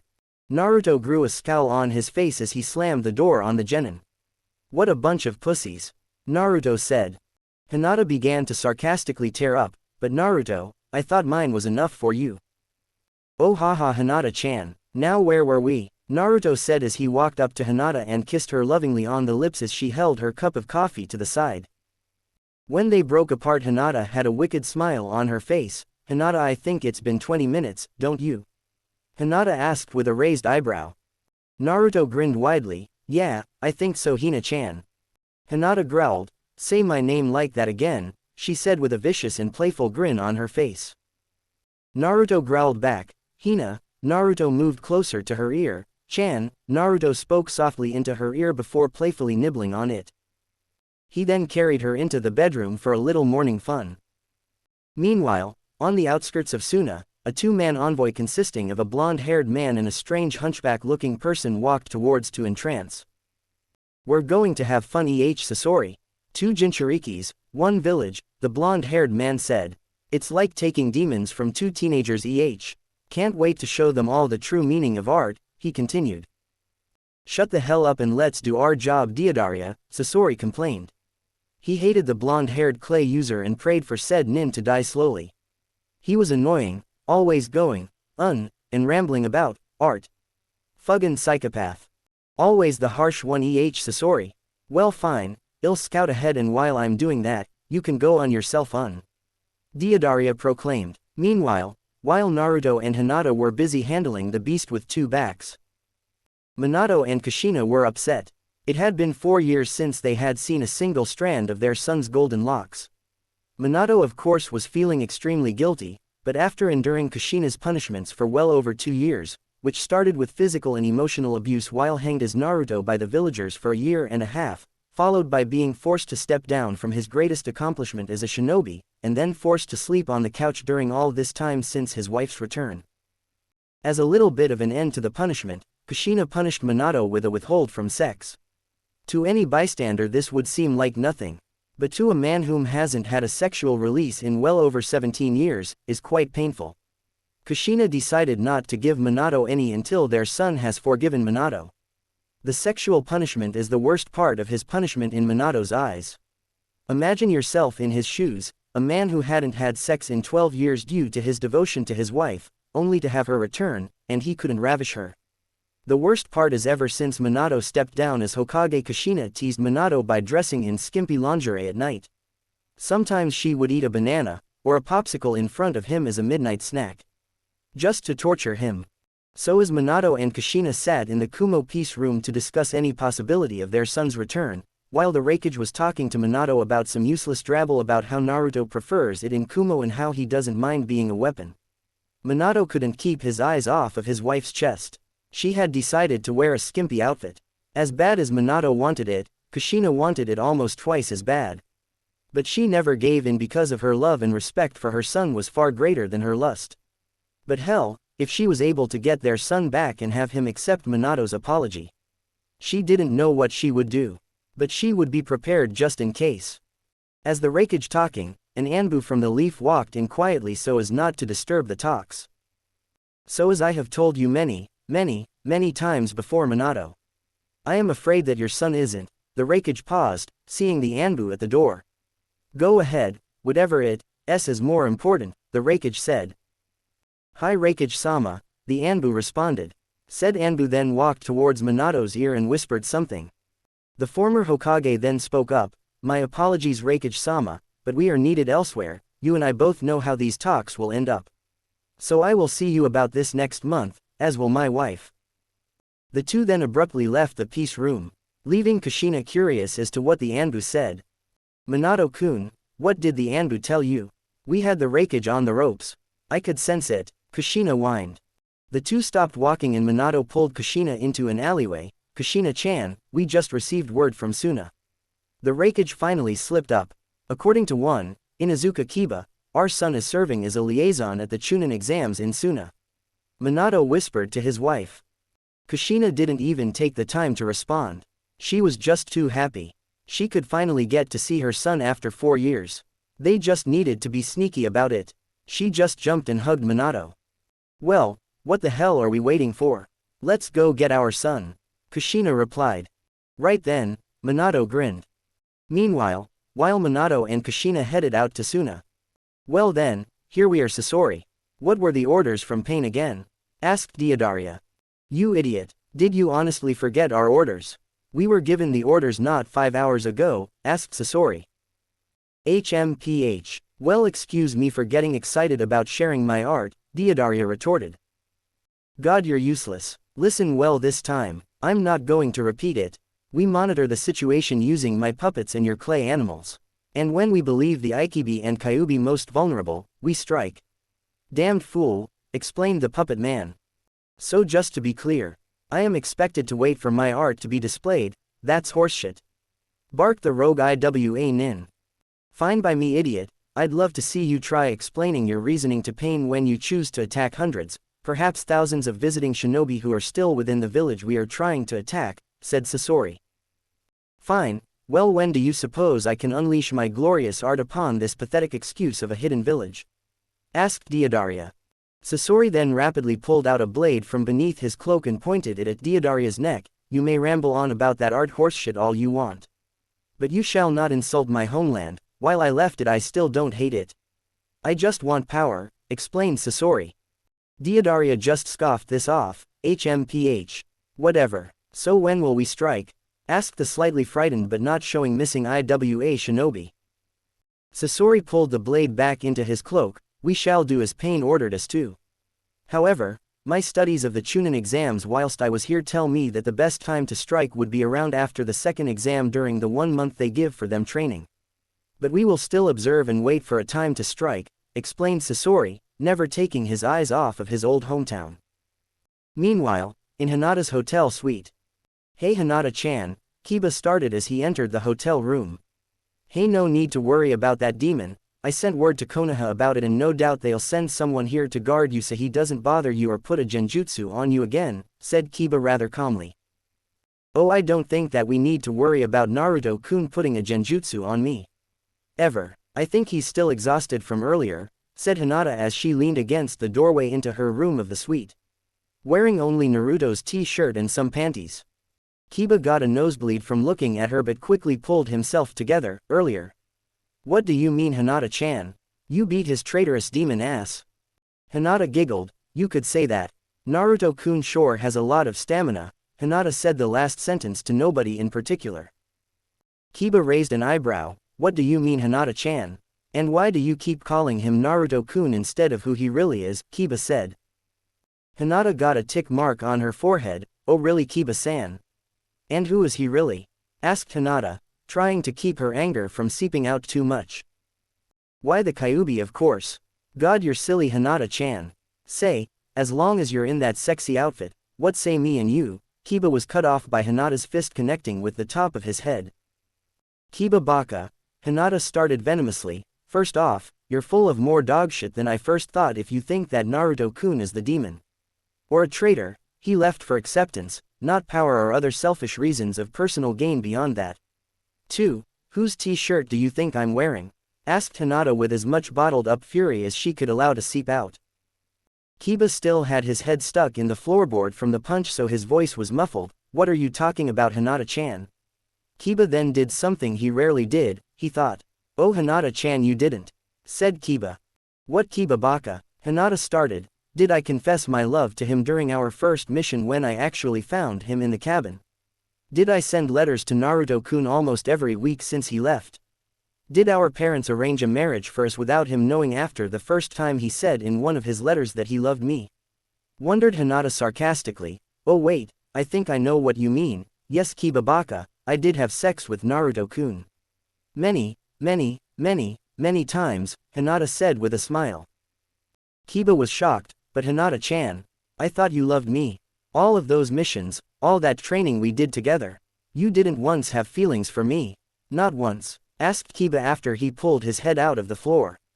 Hinata answered abruptly and harshly. No. Hinata paused as she looked at his hurt face. Kiba baka, ever since I found out your opinion of Naruto-kun I have hated you ever since. No, I have never once thought of you as anything more than a teammate. Honestly, if I had to choose between you and Shino, I would choose Shino over you every time. Because at least he doesn't judge people without looking at it through their point of view first, Hinata said venomously. But, Hinata-chan, he betrayed the village. He hates the village. He would kill us all if he had the chance, Kiba replied. Hinata sighed out of frustration. Kiba-tem, of all the idiots in the village, you are probably among the worst. You and that Kakashi baka. You two don't realize that if Naruto-kun wanted to he could charge down to Konoha, take off the seal and pound Konoha to the ground. Naruto-kun even has full control over the Kyuubi now, so if he wanted to do it, he could even do it without dying. But he doesn't, Hinata explained. But he still betrayed the village. He left us. He left you, Kiba retorted with a renewed vigor. Hinata sighed once again. Kiba-tem, let me wrap this up because I am not going to repeat this, and when I do this conversation will be over. Understood. Kiba nodded. Good, Hinata started. Now while I understand your confusion, you need to look through his shoes to truly understand one's actions. That is why I believe we should judge others not by their actions, but by their intentions. For while one person may do despicable things, they may be for greater intentions. Such as if someone were to cut in front of you in line. You shouldn't not like that person because they cut in front of you, keeping you from gorging yourself on Hot Pockets or dog chow or whatever the hell it is you eat. They may be in a hurry, maybe they need to be somewhere or else, another person may be hurt, sick, or dying. We don't know everyone's circumstances. Naruto-kun didn't leave because he wanted power, or because he wanted to destroy the leaf. He left because he wanted love. And I believe that in the cloud he has received acceptance. In fact, earlier a bunch of cloud genin came by here and called him Naruto-sama. So don't you dare call him a demon, or a traitor in front of me again because I will break you, Hinata said venomously. That's the nicest thing anyone has ever said about me, Hina-chan, Naruto said as he emerged from the bedroom and wrapped his hand around her waist from behind. I meant every word of it, Naruto-kun, Hinata said as she reached up and kissed Naruto. Hinata then looked at Kiba with flames in her eyes. Now leave. Oh, okay Hinata, Kiba stuttered out. When Kiba left, Hinata looked back up at Naruto. Are you ready to go again, Naruto-kun? Jesus, Hina-chan, how bad have you wanted it? We've already gone like 7 times this morning, asked Naruto. Very badly, Naruto-kun. Now if you need bodily fluids, I'll give you a 10-minute break to grab some water. Then, wait for me on the bed. No pants necessary, MMK. Hinata ordered. Jesus Christ, Hinata-chan, by the time you're done with me, I might die from dehydration, Naruto teased. Just for that, make it 5 minutes, Hinata retorted. Whatever happened to that extremely nervous and shy little girl that confessed her love to me in that cabin 4 years ago? Asked Naruto. Don't worry, Naruto-kun, I'm still her, just not in the bedroom. Now, just for that, pants off now. Wait for me on the bed, I'll be out in 2 minutes. Don't think about eating anything. Ramen has a lot of salt and I can't have you cramping up on me, Hinata ordered. Naruto sighed. Fine, just let me drink some water or something while I wait. Fine. Now, pants off, here's your water, on the bed, ordered Hinata. Meanwhile, while Hinata was beating some sense into Kiba. Here we are, Kushina-chan, Suna, said Minato. Finally, you get to apologize to our son, said Kushina. 20 minutes later, about the time Naruto and Hinata started up again. Kushina and Minato were walking around Suna, asking about their son when they found Kiba. Inuzuka Kiba, yelled Minato. Kiba was startled by the voice until he responded after scrambling in the stool he was sitting in at a local bar restaurant. Why yes Minato-sama, what are you doing here? Asked Kiba. We are looking for our son. We got word of your message. We are eternally grateful. Do you know where he is? Asked Kushina. Why do you want to know? So you can kill him. You'd be doing the world a favor, asked Kiba. Kushina was fuming. Minato held her back with him and a clone of himself to keep her from charging the Inuzuka. Kiba got scared so he lied. Hey, I was just kidding. Why do you want to know where he is? Kushina was calmed down by Minato whispering soothing words into her ear. She was still mad but not enough to kill the Inuzuka. I wish to apologize to him. Hopefully he will be willing to come back home with us, said Minato. Kiba was angered by this response. If that demon comes back to the village with Hinata, I'll never get a chance with her. He then came up with a plan. If he could get the former Hokage and his wife to walk in on the demon and the Hyuga heiress, he could get them to hate the demon. Or at least vice versa. Either way, the demon wouldn't be returning to Konoha. Yeah, I know where he is. He's in my hotel room. We had drinks last night and he just passed out on the couch. He should still be there. I left him there about 20 minutes ago. Here's the room key. I'm sure I can find Hinata-chan here somewhere and get her to let me borrow her room key, said Kiba as he handed them the key to getting their son back. Thank you, said Kushina. Then she remembered what he said near the end. Wait, Hinata-chan is here. Yeah, why? Kiba asked. Oh, no reason, said Kushina as she smiled back at her husband. Hinata will be so happy when she realizes her fiancé is here, Kushina said to her husband as they walked towards the Konoha embassy. About 10 minutes later, they arrived at the hotel suite. Kushina sighed. You ready, Minato? Been ready for 4 years now, replied Minato with a smile. Okay then, started Kushina, here we go. Kushina opened the door, and lo and behold, what does she see? Naruto had Hinata sprawled over the love seat, Naruto slowly pushing his mass into her. "Ah god yes," screamed Hinata, whom was in too much bliss to hear the door open.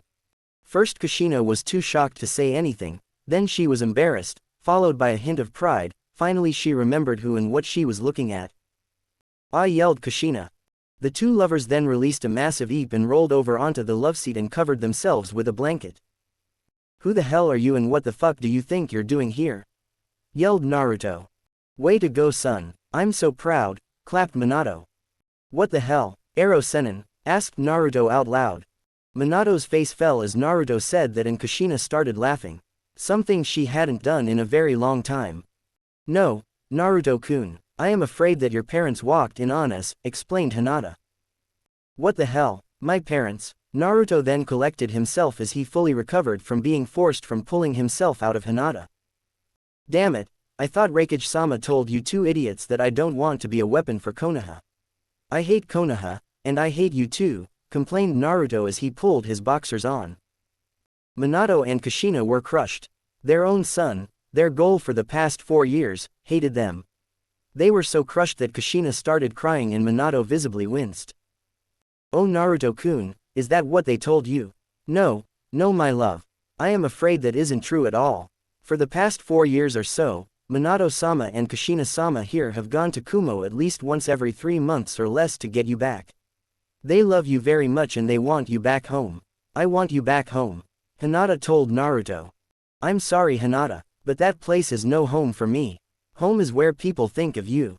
And while you may think of me, and you will always be my home, I cannot return to you when you live in a place where people scorn their heroes, and abuse the legacy of those heroes.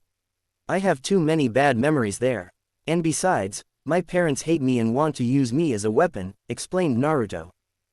"We don't want to use you as a weapon Naruto-chan. That must be some sort of lie made up by the Raikage to keep you to himself. I understand your hatred of the villagers. But give them time and I'm sure they'll come around. Like the people in Kumo, right?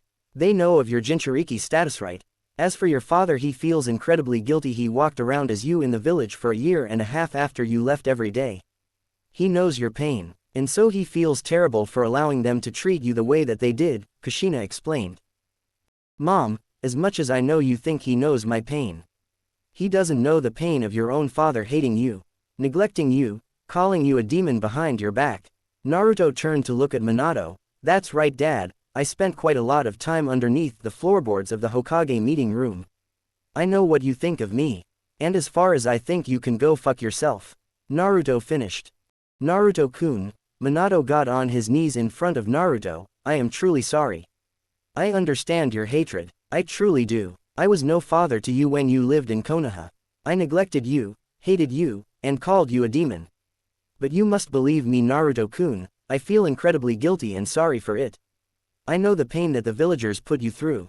The beatings, the overpricing of goods, and people kicking you out of their stores. Believe me when I say I passed a law forbidding such treatment and outlawed those goddamned stickers the shopkeepers placed on their windows. I was nowhere near a father to you when you needed one. But please, if you let me, I will be the greatest father I can be to you for the rest of my natural life. Naruto-kun, please believe me when I say I am sorry and I beg your forgiveness, pleaded Minato. I need to think this out. I'll see you later, Hinata-chan. I love you, said Naruto as he picked up his clothes and left before putting them all on. After Naruto left, Hinata had put most of her clothes back on. Minato and Kushina blushed, but Kushina eventually broke the silence. So I take it you told him about the arranged marriage? Asked Kushina. No, not yet. I was going to tell him tomorrow. I don't know when I will tell him now, said Hinata as she looked down and blushed. Minato then spoke up, so, you just, without telling him. I'm sorry if he wasn't a perfect gentleman and brought it up himself. Actually, it was, Hinata said with a massive blush. Oh, Hinata-chan, it was your idea, you naughty little girl, taking my son's cherry, Kushina smiled. Hinata didn't respond to what Kushina said at all for 5 seconds. She just stood there, her eyes then closed and she fell backwards before Kushina caught her. Why must you tease her, Kushina? Asked Minato. What, I can't tease my future daughter-in-law, said Kushina 20 minutes after the Naruhina Mina-Kush confrontation. Hinata was walking out of the hotel slowly with Uzumaki Kushina and the Yondaime Hokage solemnly. All was quiet until Kushina decided it best to break the silence. So, how was he? Asked Kushina bluntly. Hinata blushed and fainted promptly. Kushi-chan, yelled Minato, as Kushina grabbed the embarrassed Junin and put her on her back. What, I meant emotionally, like how is he doing? Obviously she kept in contact with him, I'd hope. And after our little confrontation, he's surely in a different state. God, you hang out with Jiraiya too much, Minato. Starting to rub off on you. Kushina paused, then thought about what she said. You know what I mean, Kushina finished. She then mumbled something barely audible to herself along the lines of, perverts, all of them. About 5 minutes later, Hinata came to, remembered what her beloved's mother asked, blushed, and proceeded to get off said mother's back. He was excellent, Hinata mumbled. At first the two parents didn't know what she was talking about. They then remembered, and spat out water they didn't know they were drinking out of their canteens. No, we meant, how was he doing, before, Kushina paused, trying to think of the best way to phrase, forcing him into an emotional conversation with no pants on. That, Kushina finished. Oh Anyo, he was fine. Just fine, Hinata finished with a massive perverted grin on her face. Well, do you think he will come back with us? Asked Minato. Hinata shook her head. I don't know, Minato-san, he seemed torn when he left earlier. So it could go either way, I guess. I told him of what you did when he left Konoha. But I don't think that's enough for him. With all due respect, you caused him a great deal of pain, Minato-san, Hinata finished. Making sure to not use the sama when referring to her beloved's father for his treatment of said loved one. Minato sighed. I know. I completely regret it. I know that doesn't make up for anything. But if I could, I would go back and change everything that happened. Give Naruto the life he deserved.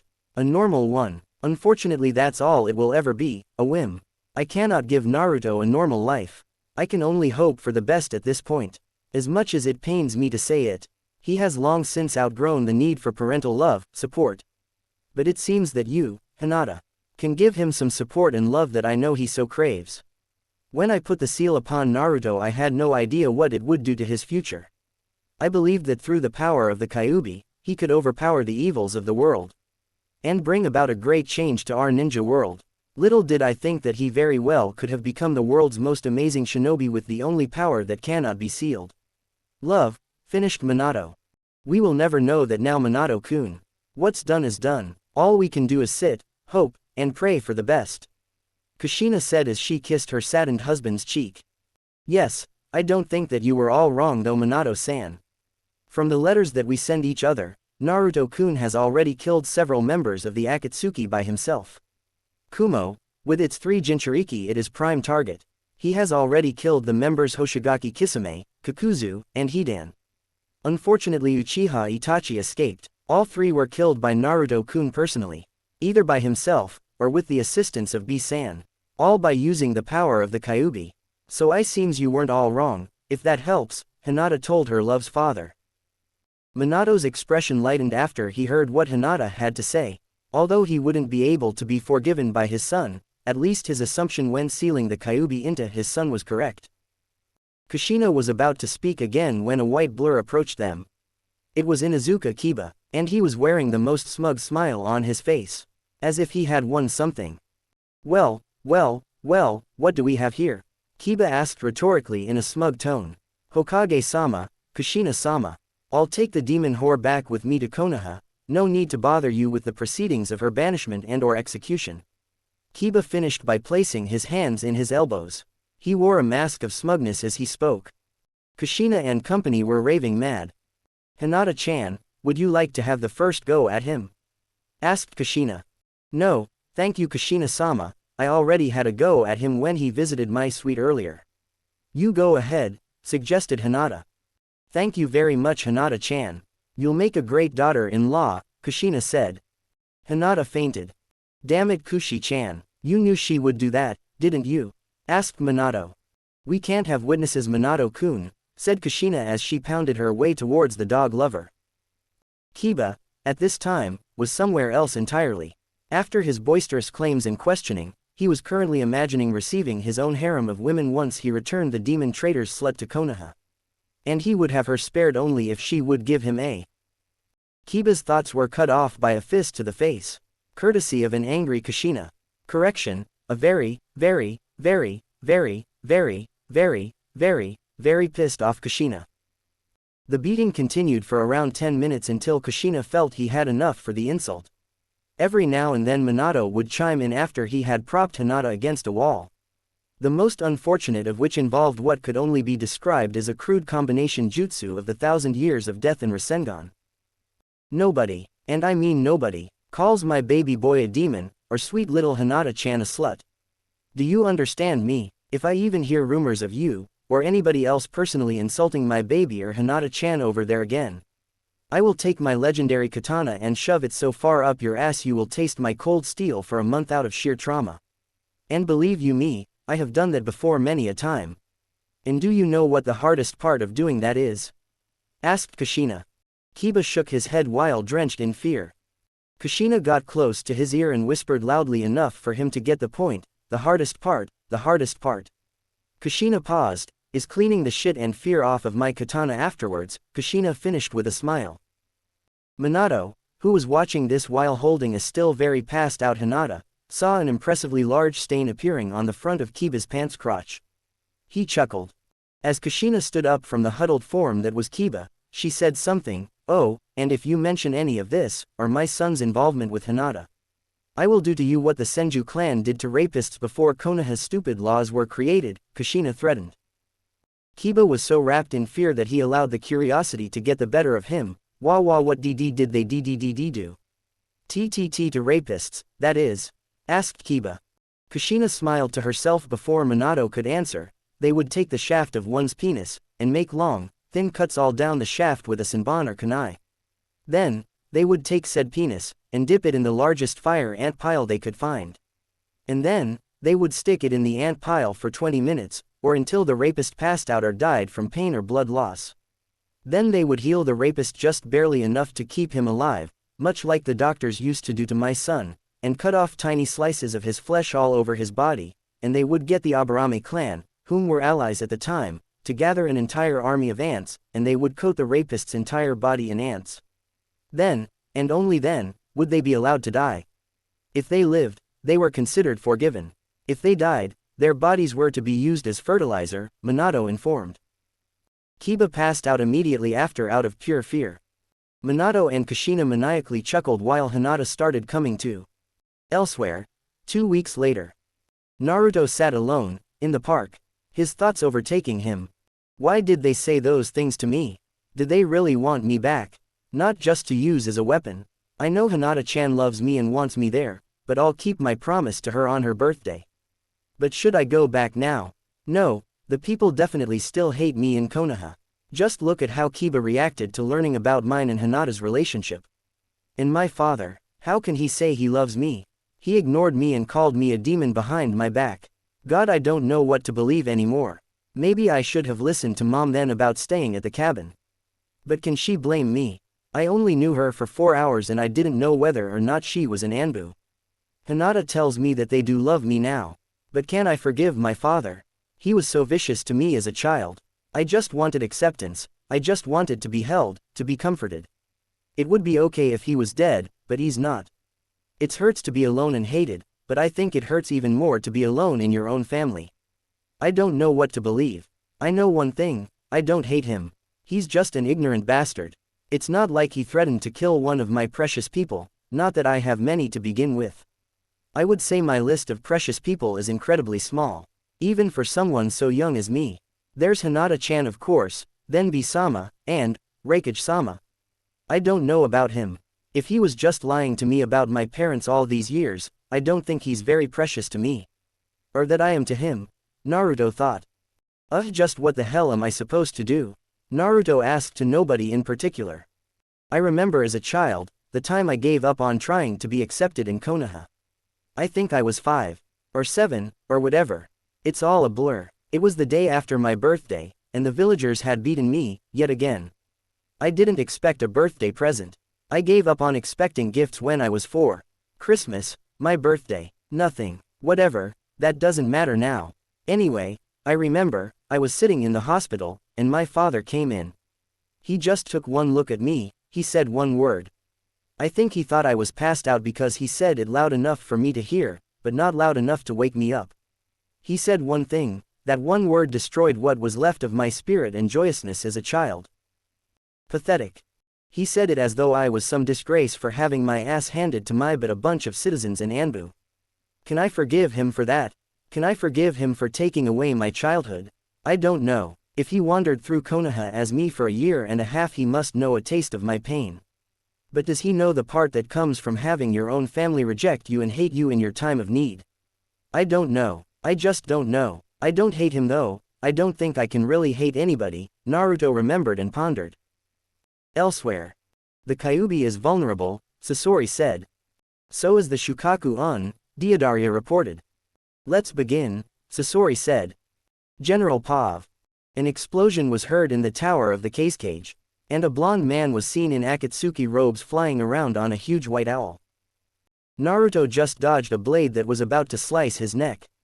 He turned his attention to the figure. It was a wooden puppet in a cloak. Naruto quickly went into stage 1 Kyuubi mode AN, what Naruto can currently do in the manga. He quickly looked at the puppet, and rather than defeating the puppet recklessly like a buffoon, he followed the chakra strings that held the puppet in place. After about 5 minutes of running and being chased by the puppet, he found the source of the chakra strings. Sasori of the Red Sands, I presume, Naruto said as he finally destroyed the puppet with a rasengan. So you're the Kyuubi Jinchuriki that killed my comrades. Not that I cared for them. It appears you're more powerful than I thought. Good, it's been a while since I've experienced a challenge. And so the battle raged. Until finally, Gaara was captured by Deodaria. Come on now Sasori, my art already got me the case cage. You telling me you're stumped by a mere Junin? Your art must suck, laughed Deodaria. Case cage sama, yelled Naruto. Kage Bunshin no Jutsu. Naruto summoned around 10 clones to deal with Sasori. He threw a Hiroshin kunai at the clay bird Deodaria was riding. Hiroshin no Jutsu. Naruto appeared next to Deodaria and immediately had a mini Rasenshuriken for Deodaria. Deodaria received a direct hit, thus destroying his chakra flow on a cellular level and killing him. thus causing all the clay Deodaria was using to harden. Naruto quickly pulled Gaara out of the clay bird and jumped off of it onto the ground below. Unfortunately, Sasori had just finished off Naruto's clones and decided to head in for the kill with a long dagger.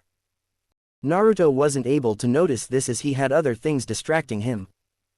Good for him, some other people were watching this and one decided to take action. When Naruto turned around, he saw two things before he was frozen in shock. 1. There was a blade, most likely poison-coated, headed for him. 2. A yellow flash. Naruto froze in shock after seeing his father literally take a dagger for him. His mind went blank and his vision went red. I've got this kit, you've got other things to worry about. When Naruto came to, he was in a hospital bed in Suna. And Hinata was standing over him. For the remainder of the exams a few things happened. Naruto spent most of his time alone. But when he didn't, they were telling Hinata how much he loved her. Another thing was the Kumo-Suna alliance was cemented in an agreement after the Chunin exam finals. Same goes for the Konoha-Suna alliance. As per the heroics of the Yondaime Hokage that saved not only the life of Naruto, but also the life of the Kazekage, who was still out cold in Naruto's arms at the time of said heroics. Currently, the Kumo envoy of Genin were sent home, awaiting the guidance of Naruto. Hinata-chan, I want you to know that I love you so very, very much. And I will keep my promise to you. I still don't exactly know what it is your favor is, but I will do it for you. I don't exactly know what to do about what my parents want. I'm honestly still a bit torn. But no matter what happens, know that I love you, and will miss you, Naruto said. The couple then shared one last kiss. The kiss was one of love and sorrow. Both eyes were closed but still allowed a single tear to escape while they were connected by each other's lips. I'll miss you, Hinata-chan. I love you, Naruto said with puffy eyes. I love you too, Naruto-kun. And I'll miss you too, Hinata responded. And with that kiss finished, all onlookers from the leaf and cloud departed from the sand to their respective homes. In the Raikage's office, after the initial report of the Chunin exam mission, Naruto had just finished briefing the Raikage of the events of the Chunin exams in Suna. The reward was a pay increase and a pat on the back from the Raikage. He is a tool after all. Why should a weapon receive further incentive? As Naruto was finishing giving his report, Naruto was contemplating whether or not to submit the knowledge that he knows of the Raikage's lying to him about the intentions of his parents. The Raikage, however, was curious, as Naruto had finished his report a good few moments ago and yet Naruto was still standing in his office. The Kage's curiosity got the better of him. Yes, Naruto, is there anything else? Questioned the veteran of the Third Shinobi War. This was the moment of truth for Naruto. It was now or never. The Raikage's curiosity was piqued. He had mentioned in the mission report that he had bumped into his parents while in Suna. If he didn't bring it up now, the Raikage could form a plan after he left in case he brought it up later to remove the leverage he now had. It took a moment for Naruto to muster up enough courage to move the muscle currently quivering in his mouth. I know of my parents' true intentions from the peace summits. I have heard this from the horse's mouth as well as a reliable source. Naruto quickly responded. I see, what does this change? Do you now wish to return to Konoha to entertain yourself with delusions that if you return to Konoha you will be met with open arms and a smile? Even after the years of neglect and abuse you sustained on their behalf? Asked the Raikage, his attention now solely on Naruto. No, Raikage-sama, however, this development has brought a theory to my mind that I can't help but shake. Perhaps you could assist me in trying to understand if my idea holds merit or not even within your seasoned eyes. Propositioned Naruto, now over his nerves thanks to the manners and proper speech classes given to him by Yugito upon his return from training with B. The Raikage was once more overcome by curiosity. Then please enlighten me, Naruto. What, pray tell, is your theory? Asked the Raikage. Well, as I was on my way back here from Suna during the Chunin exams, I was able to understand this. My father, once, the very object of my pain and suffering as well as my mental abuse, which of course was washed down with the physical abuse of the villagers, was caused and or allowed by him. Obviously, he easily made my top list of haters back when I was in Konoha. However, in a span of 4 short years, not only was he begging my forgiveness, but he also placed his life on the line to protect mine. Something done only out of love, if I understand correctly. So, with this in mind, if the former leader of a great shinobi village, once considered if not still considered, the most powerful shinobi on earth, was to see the error of his ways and apologize, what would it take to have an entire village filled to the brim with lesser shinobi to turn around? And then it hit me. A grand gesture of goodwill and forgiveness. To be honest, I had long since forgiven the ignorant villagers. You see, I am a man, whom judges others based upon their intentions, not their actions. For instance, if a man were to cut in line at a grocery store, others would get mad. They would scorn him for trying to break the rules society has set for us. However, we don't all know the circumstances of said person breaking this rule. Maybe he is buying medicine and his wife is in desperate need, or else she will suffer more. We do not know, and yet we assume he is doing these things out of pure disregard of the rules. To put into perspective, I do not hate the villagers of Konoha for what they did to me. True, it was wrong, very, very wrong. However, they did not wish to punish and torture me, Namikaze Naruto, but instead the Biju that I shelter. There are only 2 or 3 unforgivable acts to me in this world: murder, rape, and suicide. For those are the most selfish of human acts, and cannot be justified no matter what the intentions. Naruto finished. What are you suggesting we do then, Naruto? Asked the Raikage. We form an alliance with the Leaf. While we are still shaky with the Hyuga dealings from previous years, we needn't worry about that anymore. By the way, I have an informant that tells me all those harboring hatred towards us no longer feel that way towards us in the Hyuga clan. We still should be able to form an alliance. We in Konoha recently cemented an alliance with Suna. There they praise Jinchuriki. They even made theirs their cage. As do we here, where we are address our Jinchuriki with the sama suffix. If we are able to cement these feelings into the Leaf, then Jinchuriki all over will flock to our lands seeking acceptance. As I did when I ran from Konoha. Our combined forces will become the supreme power in the world. Soon, in an attempt to keep up, Iwa and Kiri will then soon follow. And the world shall one day reach true peace. This is my theory, stated Naruto boldly. I see, and what would the terms of this treaty be? Asked the now intrigued Raikage. For now, we will hold off on the treaty. In 2 months, I will make my return to Konoha as we agreed upon when I first got here. During that time, I will gauge people's reactions to myself under the disguise of just another simple Kumo nin. Expecting them to welcome me back with open arms so soon seems a tad too much to ask for right now. If they show me hostility, then we will proceed on with the plan on an IWA front. However, I will bring back a small prize should the villagers react to me negatively. I will keep that a surprise for now, Raikage-sama. No need to get excited over something not guaranteed. Naruto playfully winked at his leader before continuing. Should the villagers accept me in my Kumo disguise, we will open in negotiations. In this treaty there will be 2 terms. 1. I will take the heiress of the Hyuga clan and Konoha Junin as my bride. And 2. I will move to Konoha to act as a liaison to our great country. Naruto finished with a smile. Really? And you think you can get the Hyuga to agree to that? It is known to us that the Hyuga heiress has been rejecting marriage proposals since she was 13. What makes you believe she will agree to this marriage? Asked the Raikage. Simple. She has fallen madly in love with me. Naruto replied without missing a beat. Really? And what makes you think that? The Raikage asked skeptically. Did B never tell you in my reports of how every so often I would exchange in letters mysteriously? Asked Naruto. The Raikage nodded. Those were letters shared between myself and Hinata-chan. She confessed her love of me whilst I was running from Konoha. The promise I made to return was to her. During my trip there, on the final day, I will propose marriage to her. She will no doubt accept. Naruto replied. What makes you so sure she wasn't lying? That the return promise isn't just a trap to get you to return to pay for betraying Konoha? Asked the Raikage. Well, if she was lying, which she wasn't, then it is also very logical that she be required to accept. Based off of the sheer amount of strenuous activities we participated in during the Chunin exams, it is very possible she may be pregnant. Of course this is a theory, but as we all know the contraceptive jutsu is not 100% foolproof. We all hear the stories in those gossip magazines the womenfolk seem to enjoy. Naruto finished. Very well, and I suppose if she is not pregnant, and she refuses, we shall still go on with the treaty, just a less radical one, yes. And then again, of course, if she is pregnant, all children the two of you may have will be loyal citizens of Kumo, yes? Asked the Raikage. Yes to both, responded Naruto. Fantastic. Is this all you wish to share with me at this time?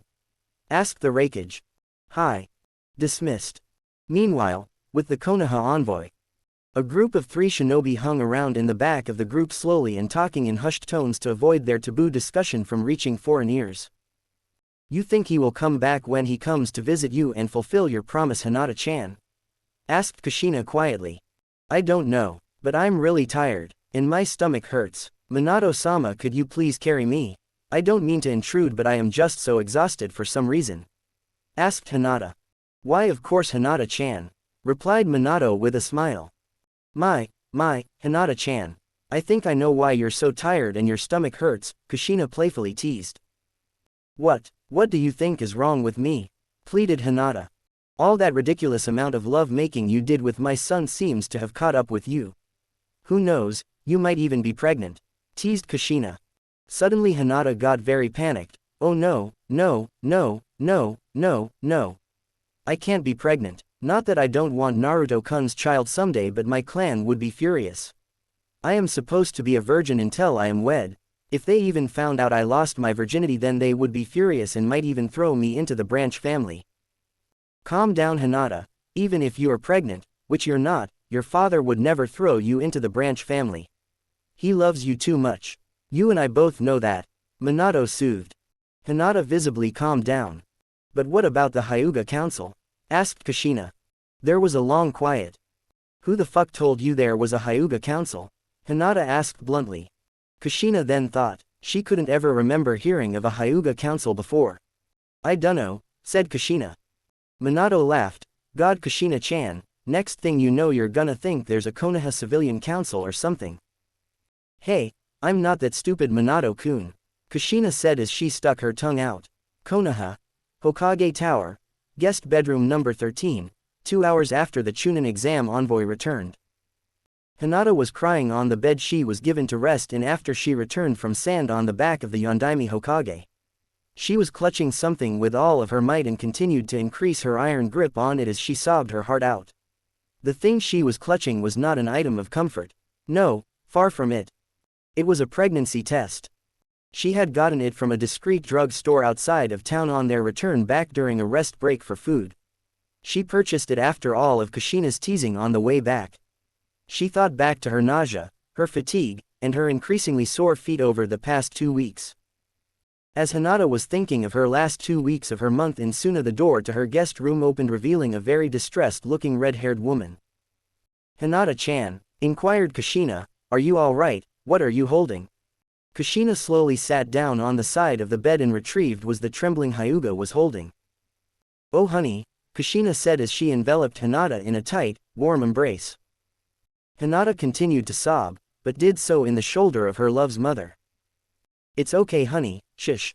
It's okay. Everything will be okay. Naruto will show up sooner or later and make it all better, Kushina replied.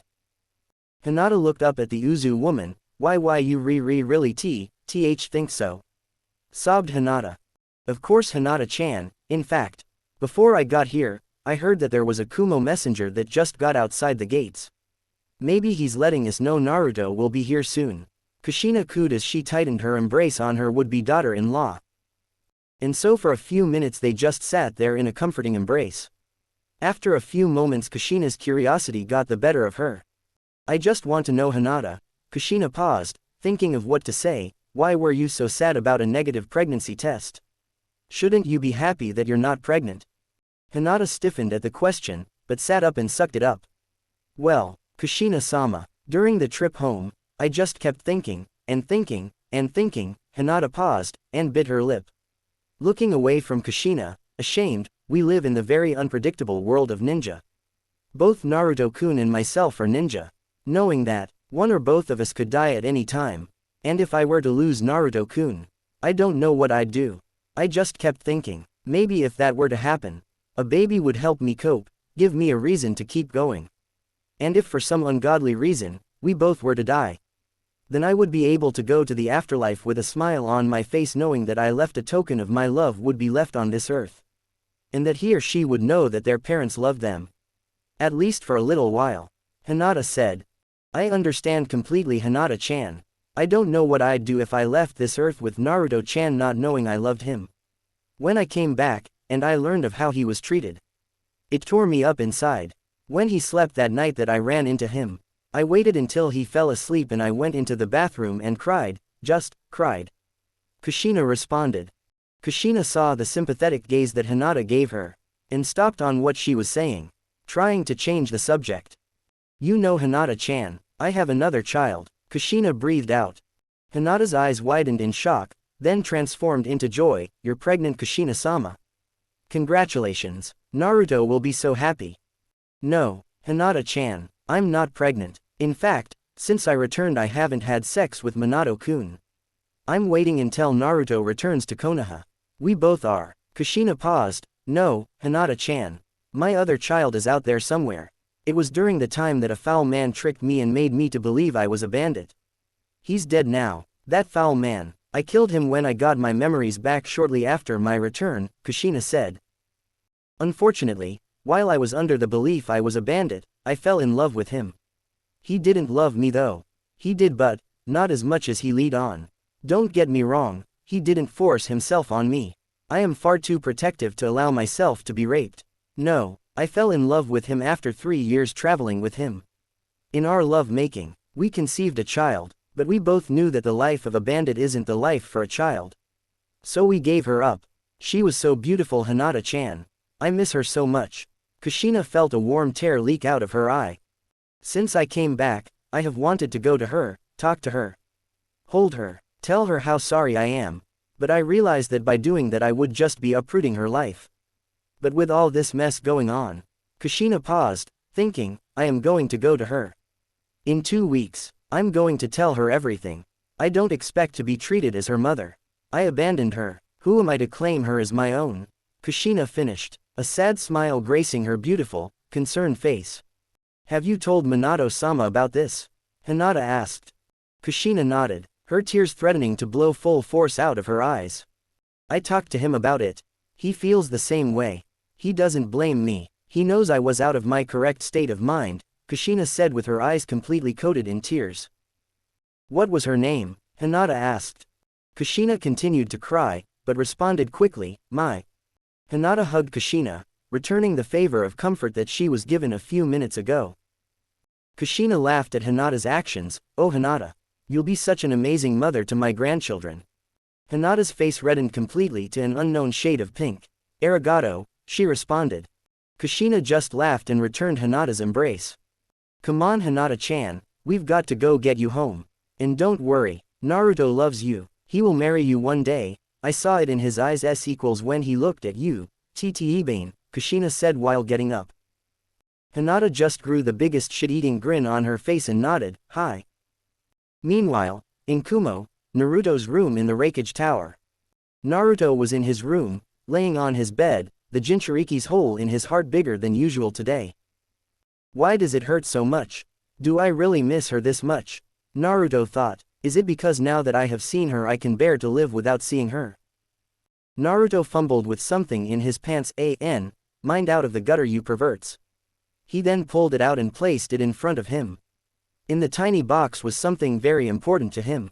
It encompassed every hope, every dream, and very goal he has had since he was born. It was a diamond engagement ring. I hope she says yes, Naruto thought. And with that thought came a blissful PowerPoint within his mind. A series of he and Hinata at a gazebo. He in a black tuxedo, and her in a blissfully pale wedding dress. Then him, sitting in a hospital with Hinata, a small adorable little bundle in her arms that he cooed at almost obnoxiously, then one of he and Hinata, with some small children at a park. Just laying at the base of a tree. Hinata and Naruto smiling down at the children with contented smiles on their faces. With these thoughts in mind, Naruto was finally able to drift off to sleep under the covers, a shit-eating grin plastered all over his face. 2 weeks later, small town outside of Takigakure. 3 young girls headed down the road away from their local school. Their days over with, they headed down towards the orphanage. Mai-chan, Mai-chan, a voice yelled from the behind a fence, causing a young red-headed 14-year-old girl to turn around expectantly. What is it, Megumi-chan? The redhead, now known as Mai, responded. Their pant woo. There are 2 people at the orphanage, Mai-chan. They're adults. The girl named Megumi replied, exhausted. Yeah, so? Asked Mai expectantly. They're looking for you. They're from Konoha. They want to talk to you about something important. Megumi said. Who told you this? Mai asked. Ayame-san, Megumi replied. Ah, I'll head on over then. Mai turned towards her 2 friends from school. Bye guys. Mai's pav. I walked curiously down towards the orphanage. I would say home, but it isn't my home. Don't get me wrong, it's very nice. But I consider my home people, not places, and ever since my parents had died last year, I have been without a home. As I walked I passed a certain bar, the Shupu Sake house. The place brings back bad memories. That's the place where my dad died. You see, about a year or so ago, my mother died of cancer. Now, my father loved my mother very, very much. And so when he fell hard. He went into a slowed spiral of drinking and sadness. Almost all his time was spent in the bars. He refused to let me see him drunk. My father was a very great man. But he was a foolish drunk. So when he felt intimidated one night while out drinking, well, let's just say it didn't go over very well. I don't blame my dad, or the man who killed him. I don't blame, or hate anyone for his death. It made me sad, but I can't hate anybody. It's just not in my nature.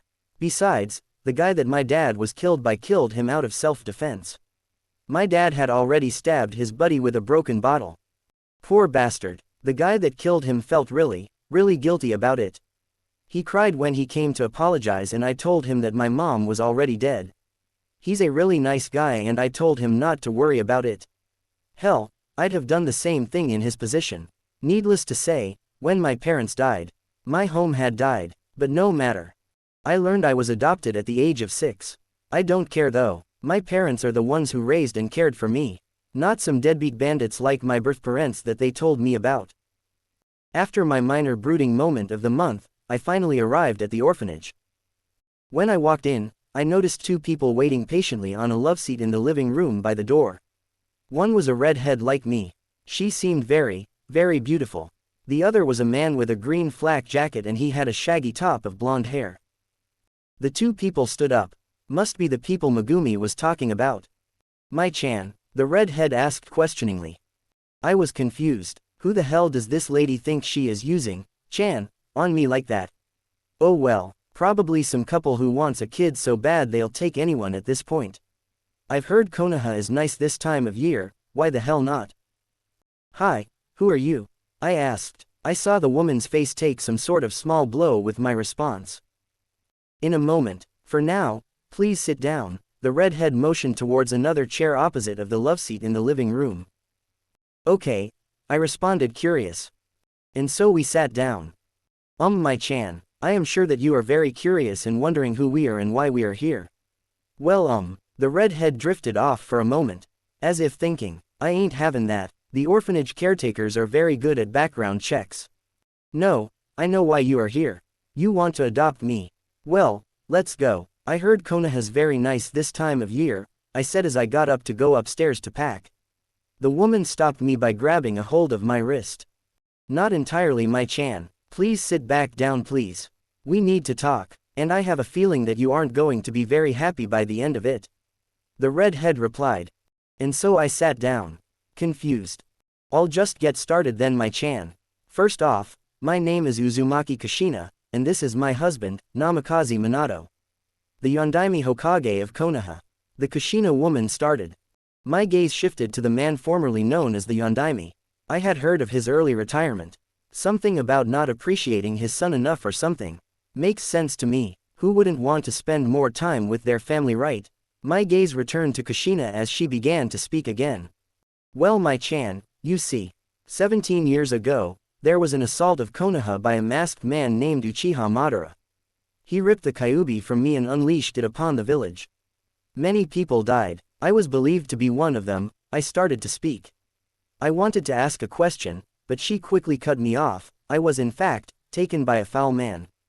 This man convinced me that I was in fact a bandit by taking advantage of my memory loss from both childbirth and having the kyuubi ripped from within me. Kushina started. I raised an eyebrow. Bandits? My birth parents were bandits. Does she know them? Did they die? I don't like where this is going. This foul man kept me away from my son through this lie. He also was able to seduce me. Through our union, I became pregnant. I got up. But she stopped me by raising her hand. I know what you are thinking, my Chan. And you are correct. I am your mother. But before you get angry at me, let me explain. Your father and I loved you very much. The month that we kept you were among the happiest days of my life. However, your father and I were wanted bandits. B-class criminals throughout the elemental nations. If we kept you, you would have been in danger. And so, with a heavy heart, we left you in the capable hands of your parents. I got my memory back 4 years ago. After that I killed your father because he was a foul man and deserved it. For the past 4 years I contemplated going to pick you up. But that would have just messed up with your life. Recently, after 4 years, I saw my son again. Albeit in a provocative position, but I saw him. He ran away the night I got my memory back. He is the reason I'm still not running around the elemental nation stealing things. And so I realized, you deserve to at least know I exist. And that even though you don't, I still love you, my Chan. I always have. I would cry myself to sleep at night because of what we did to you. I don't expect you to forgive me. But, I would still love the chance for you to get to know me. And if you want, you can stay with me and my husband here in Konoha. The caretaker told me what happened to your parents. And I am very, very sorry about what happened. I almost cried when I heard about that happened to your father. Kushina finished. I sat there, completely at a loss for words. And then, I came to a conclusion. What's the worst that could happen? Okay, I said. Kushina and Minato scooted up in their seats. What?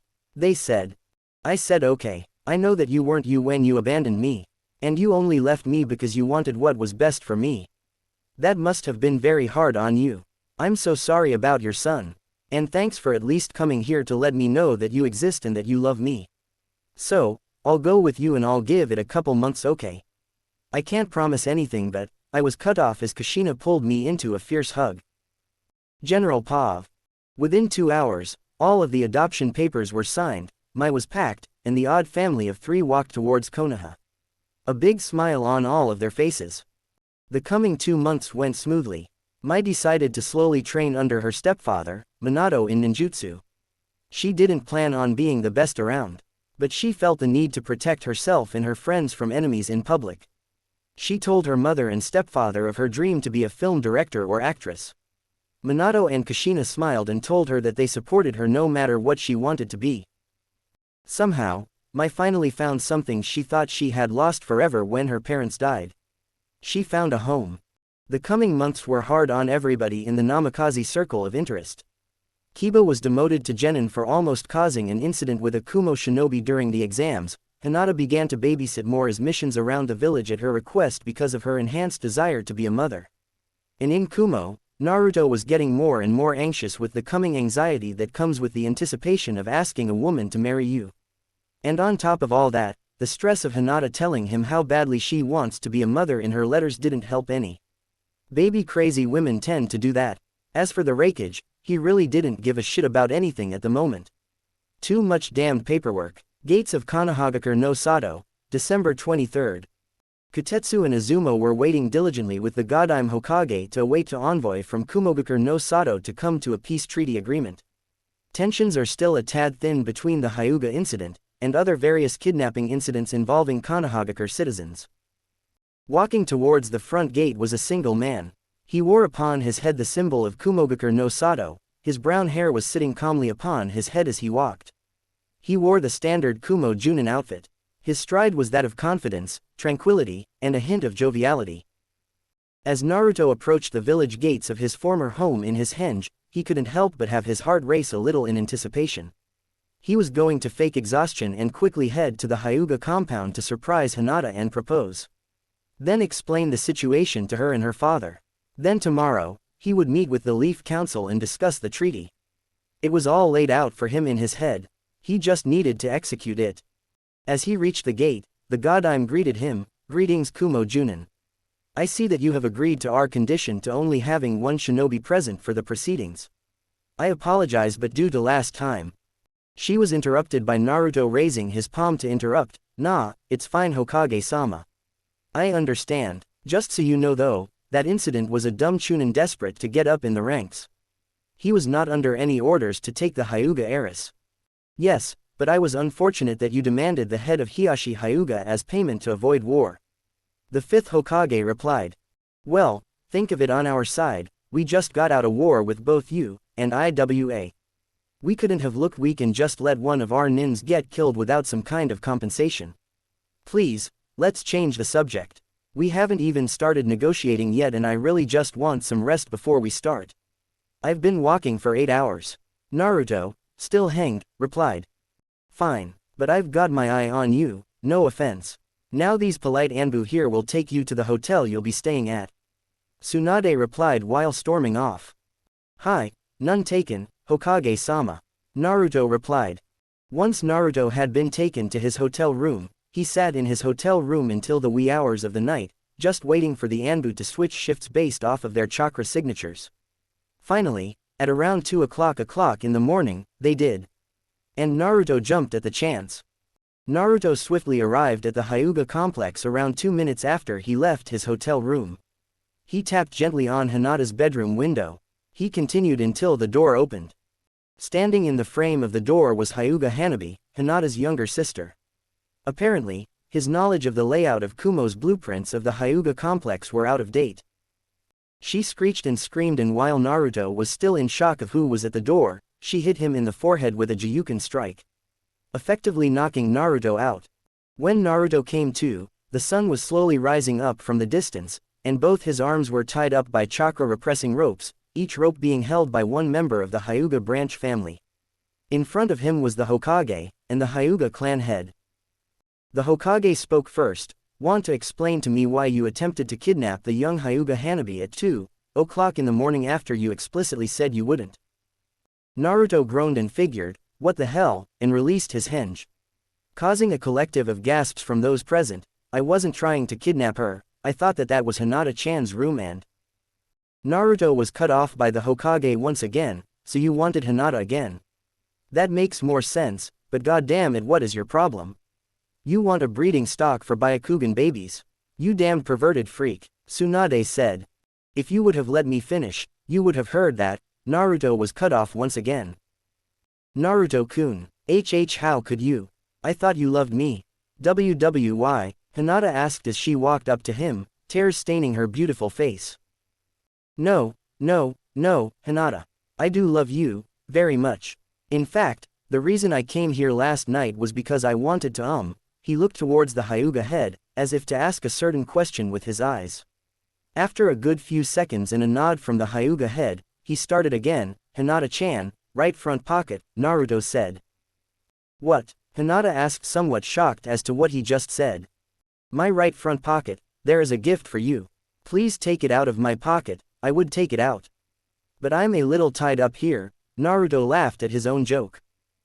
Okay, Naruto-kun, Hinata said. She then reached into his pocket and pulled out the small velvet box in his right front pocket. She gasped when she realized what it was. Naruto-kun, is this? Hinata asked, too scared to finish her question. Hyuga Hinata, will you marry me? Naruto asked with a shit-eating grin. Hinata opened the box and continued to stare at the ring, then she replied, yes. Yes, 1,000,000 times yes Naruto-kun. I love you so much. Hinata said as she launched herself at Naruto. So that's what you here to do tonight? Not take her and rape her in Kumo? Well, that's good, Tsunade said, unimpressed. Jesus, what is it with you people and your bad impression of Kumo?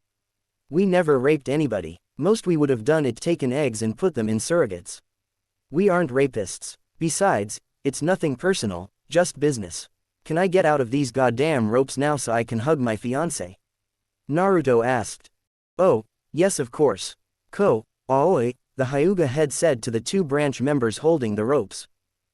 Thank you, Naruto said to the Hiashi as he embraced Hinata. The two lovers kissed in front of everyone, as they did for their first kiss in Suna not 3 months ago. As they parted, smiles on their faces, Naruto told the Hokage, don't tell anybody until I do at the negotiations in with the council later. There are a few conditions that the Raikage would like involved in this marriage. Naruto told everyone. Understood, as long as the reasons aren't unreasonable. The Hyuga head replied. Understood, Naruto replied, never taking his gaze away from his lavender-eyed fiancé.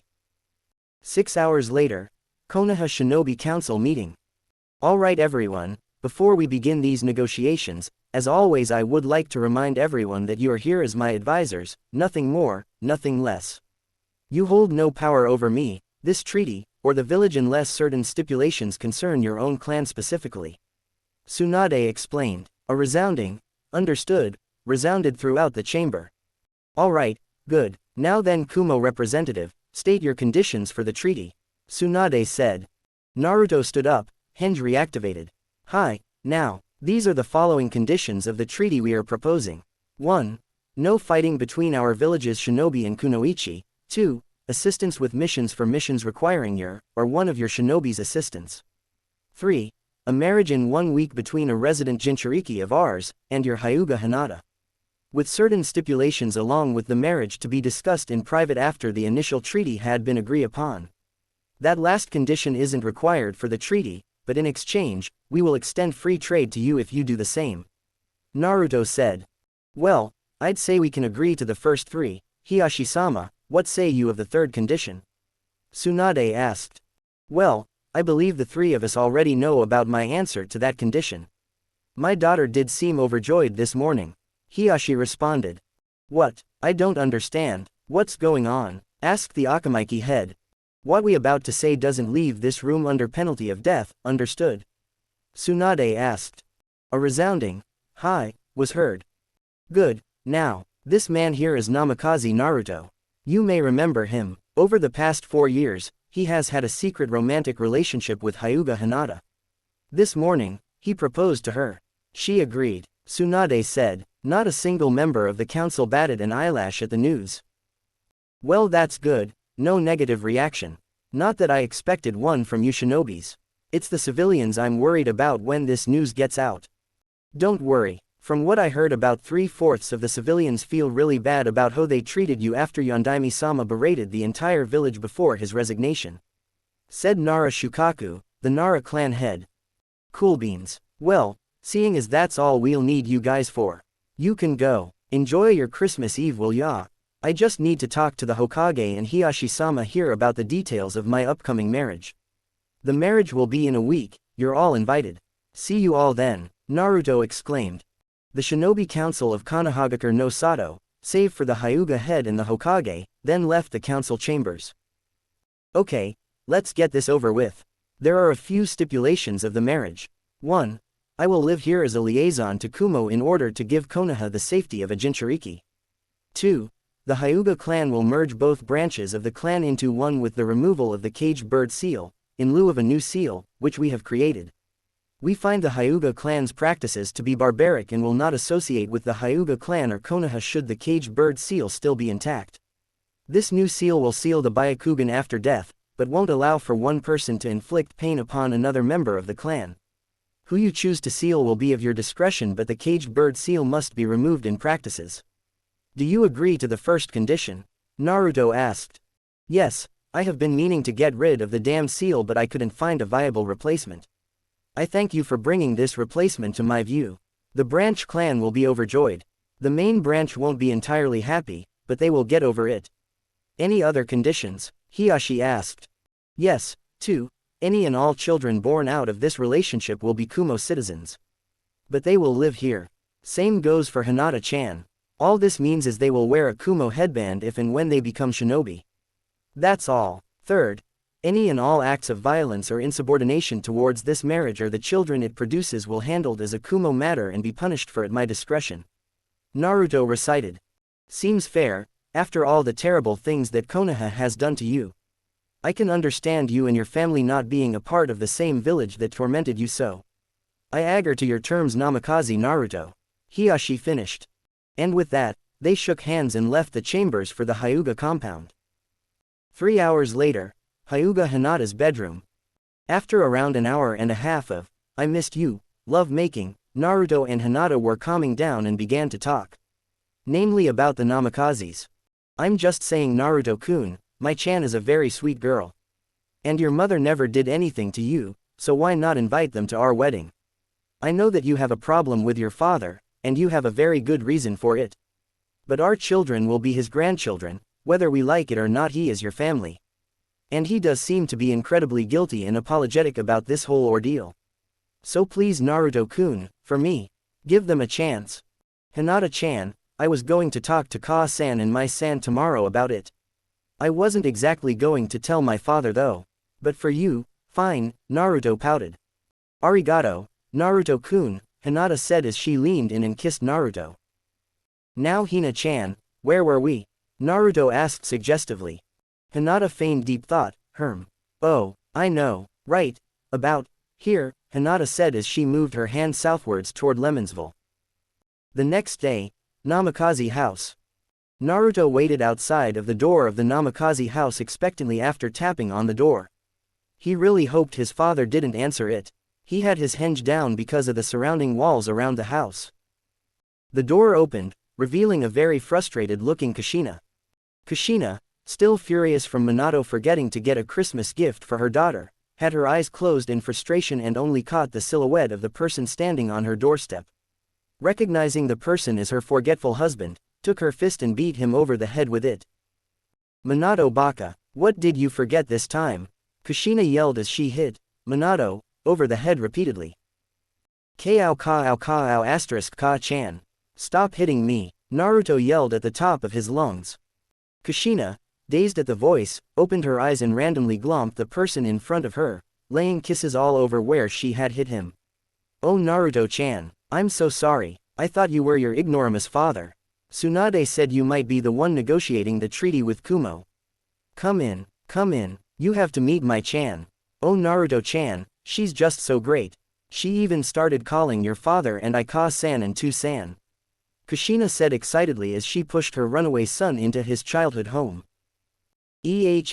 Well Ka-chan, don't expect me to be too polite to Minato-san. He did give me a pretty bad childhood. Just give me time though. I might come around, Naruto replied. Kushina had a solemn look on her face as she recalled what she was told of her son's childhood.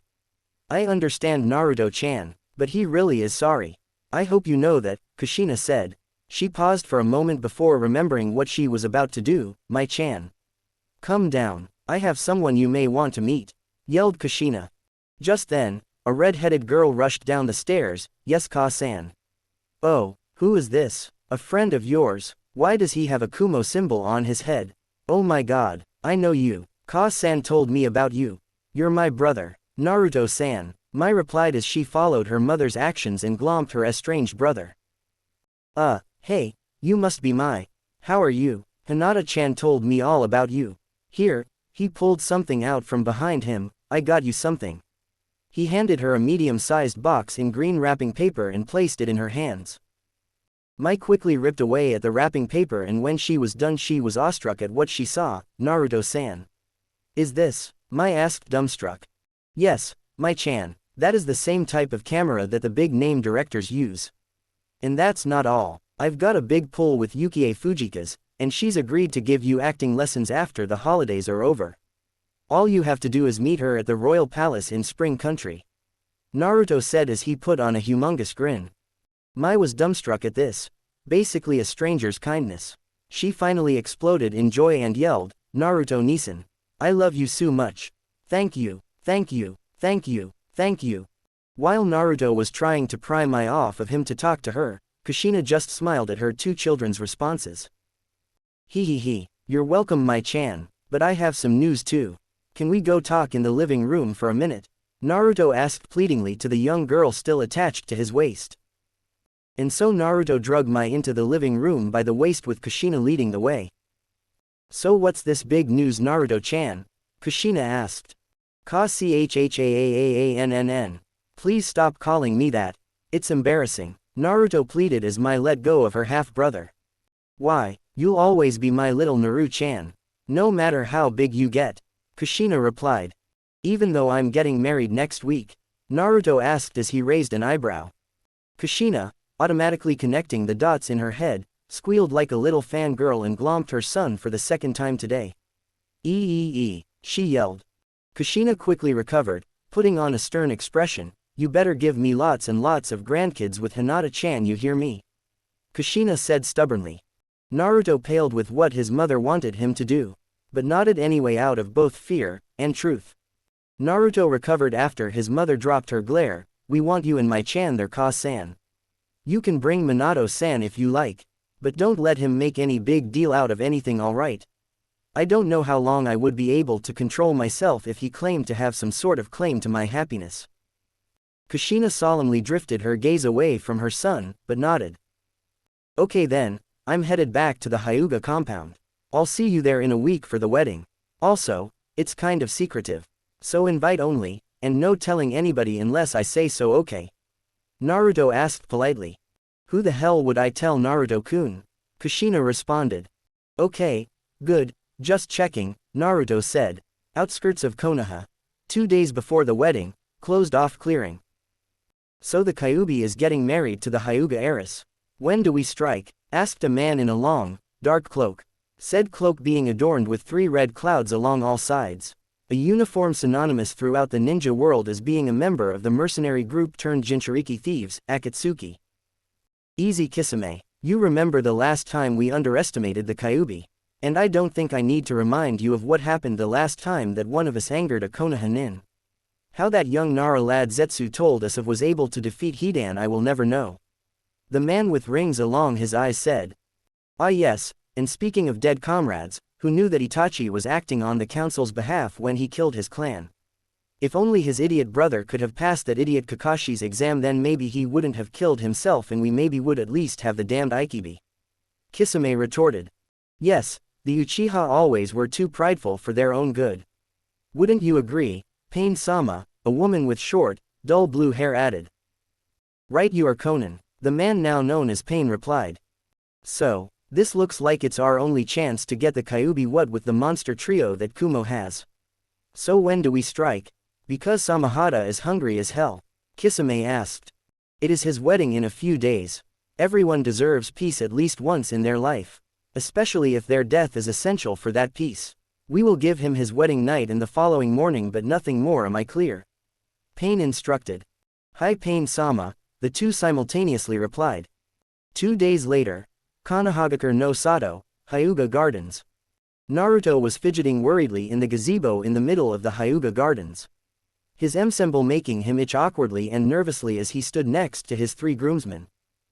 Closest to Naruto's side stood his closest sensei and fellow Jinchuriki, Killer B. B's eccentric tendencies were at first, a tad annoying to Naruto. But just became a part of his daily life. He and B grew close over the years they spent training. Another man over stood his fellow pupil under B, Omoi. Omoi and Naruto had gone on many missions together since Naruto had joined Kumo and returned from his training with Killer B. Their fellow teammates, Samui and Karui, were currently sitting on the groom's side of the garden seats.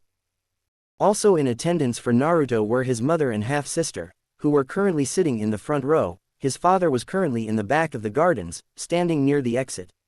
Minato decided it best not to risk Naruto getting upset on his wedding day, and so Minato decided to tread the emotional waters of his relationship with his son cautiously, so as not to offend him. On the other much more occupied side of the garden, sat the various members of the Hyuga clan whom held prestige, apart from Hinata's father as well as Hinata's various friends. Including a very pregnant Kurenai, a somewhat less stoic Shino. Also, upon his agreement of good behavior, Kiba was there. Being as regardless of his thoughts on her husband-to-be, Kiba was still Hinata's friend. Also there were Hinata's cousin Neji as well as his team. His arm was currently slung along his female teammate, Tenten. They had been dating for a little while, and following Hiyashi's announcement of the removal of the caged bird seal, Neji had become increasingly affectionate. Upon hearing of whom demanded the exchange of seals to a more humane substitute, Neji swore on his life to protect Naruto and Hinata along with whatever children they had with his life. As did just about every former branch house Hyuga member. On Naruto's other side, in place of the person performing the marriage, was the Raikage himself. Normally, a wouldn't do marriages unless he specifically requested, as with all cages, but seeing as this was a marriage that was involved in a political treaty, he pretty much had to. Also, he didn't exactly hate the blonde-haired Jinchuriki either. As Naruto was desperately pleading his sensei B to please not perform at the reception, cleverly playing it off as not wanting to give these Konoha bastards that had plagued him throughout his childhood, the music started. And Hiyashi was seen with a curvy, white-coated porcelain statue walking out into the garden. Upon further inspection, Naruto's heart stopped. It was Hinata. Her white wedding kimono was completely surrounding her body, hugging her voluptuous body all along her hips and her impressive bust. Her nigh-perfect face covered by a traditional veil so as to appeal to her more shy nature. Normally, Hinata would have been preceded by her group of bridesmaids, however what with the lack of public support for her fiancé along with Kurenai's pregnancy and the hurriedness of the wedding, Hinata could neither pick out nor find a single bridesmaid. She didn't mind though, seeing as her childhood fantasy of being with Naruto and having his children was about to come to fruition. As Hinata and her father finally approached the end of the aisle, Naruto's face lit up into a smile that could only be described as pure content. Hinata's beauty completely blinded and deafened him to the outside world for a short while. As the Raikage went on to say why exactly they were all here and what this marriage meant for the ninja world, Naruto completely blacked out. His complete focus on Hinata and her magnificent beauty. It was only when she spoke that he came out of his daze in order to speak. "I do," Hinata said. "Very good, and do you, Naruto, Junin of Kumogakure no Sato, take this woman, Hyuga Hinata, to have and to hold, to love and to cherish, for richer or for poorer, for as long as you both shall live?" asked the Raikage. "I do," Naruto said. In the audience, Kushina was crying softly upon realizing that she had missed all of her little, Naru-chan's, life. She then turned to Mai and hugged her tightly, not wanting to let her go. Minato watched on proudly from the back at his son. While they weren't exactly on the best of terms, he couldn't help but feel glad that he could see his son married. On the other side, Hiyashi was sporting a proud smile, as well as Kurenai and Shino. There was only one person who wasn't too happy with the happenings at the front of the aisle. "Very good," spoke the lightning shadow.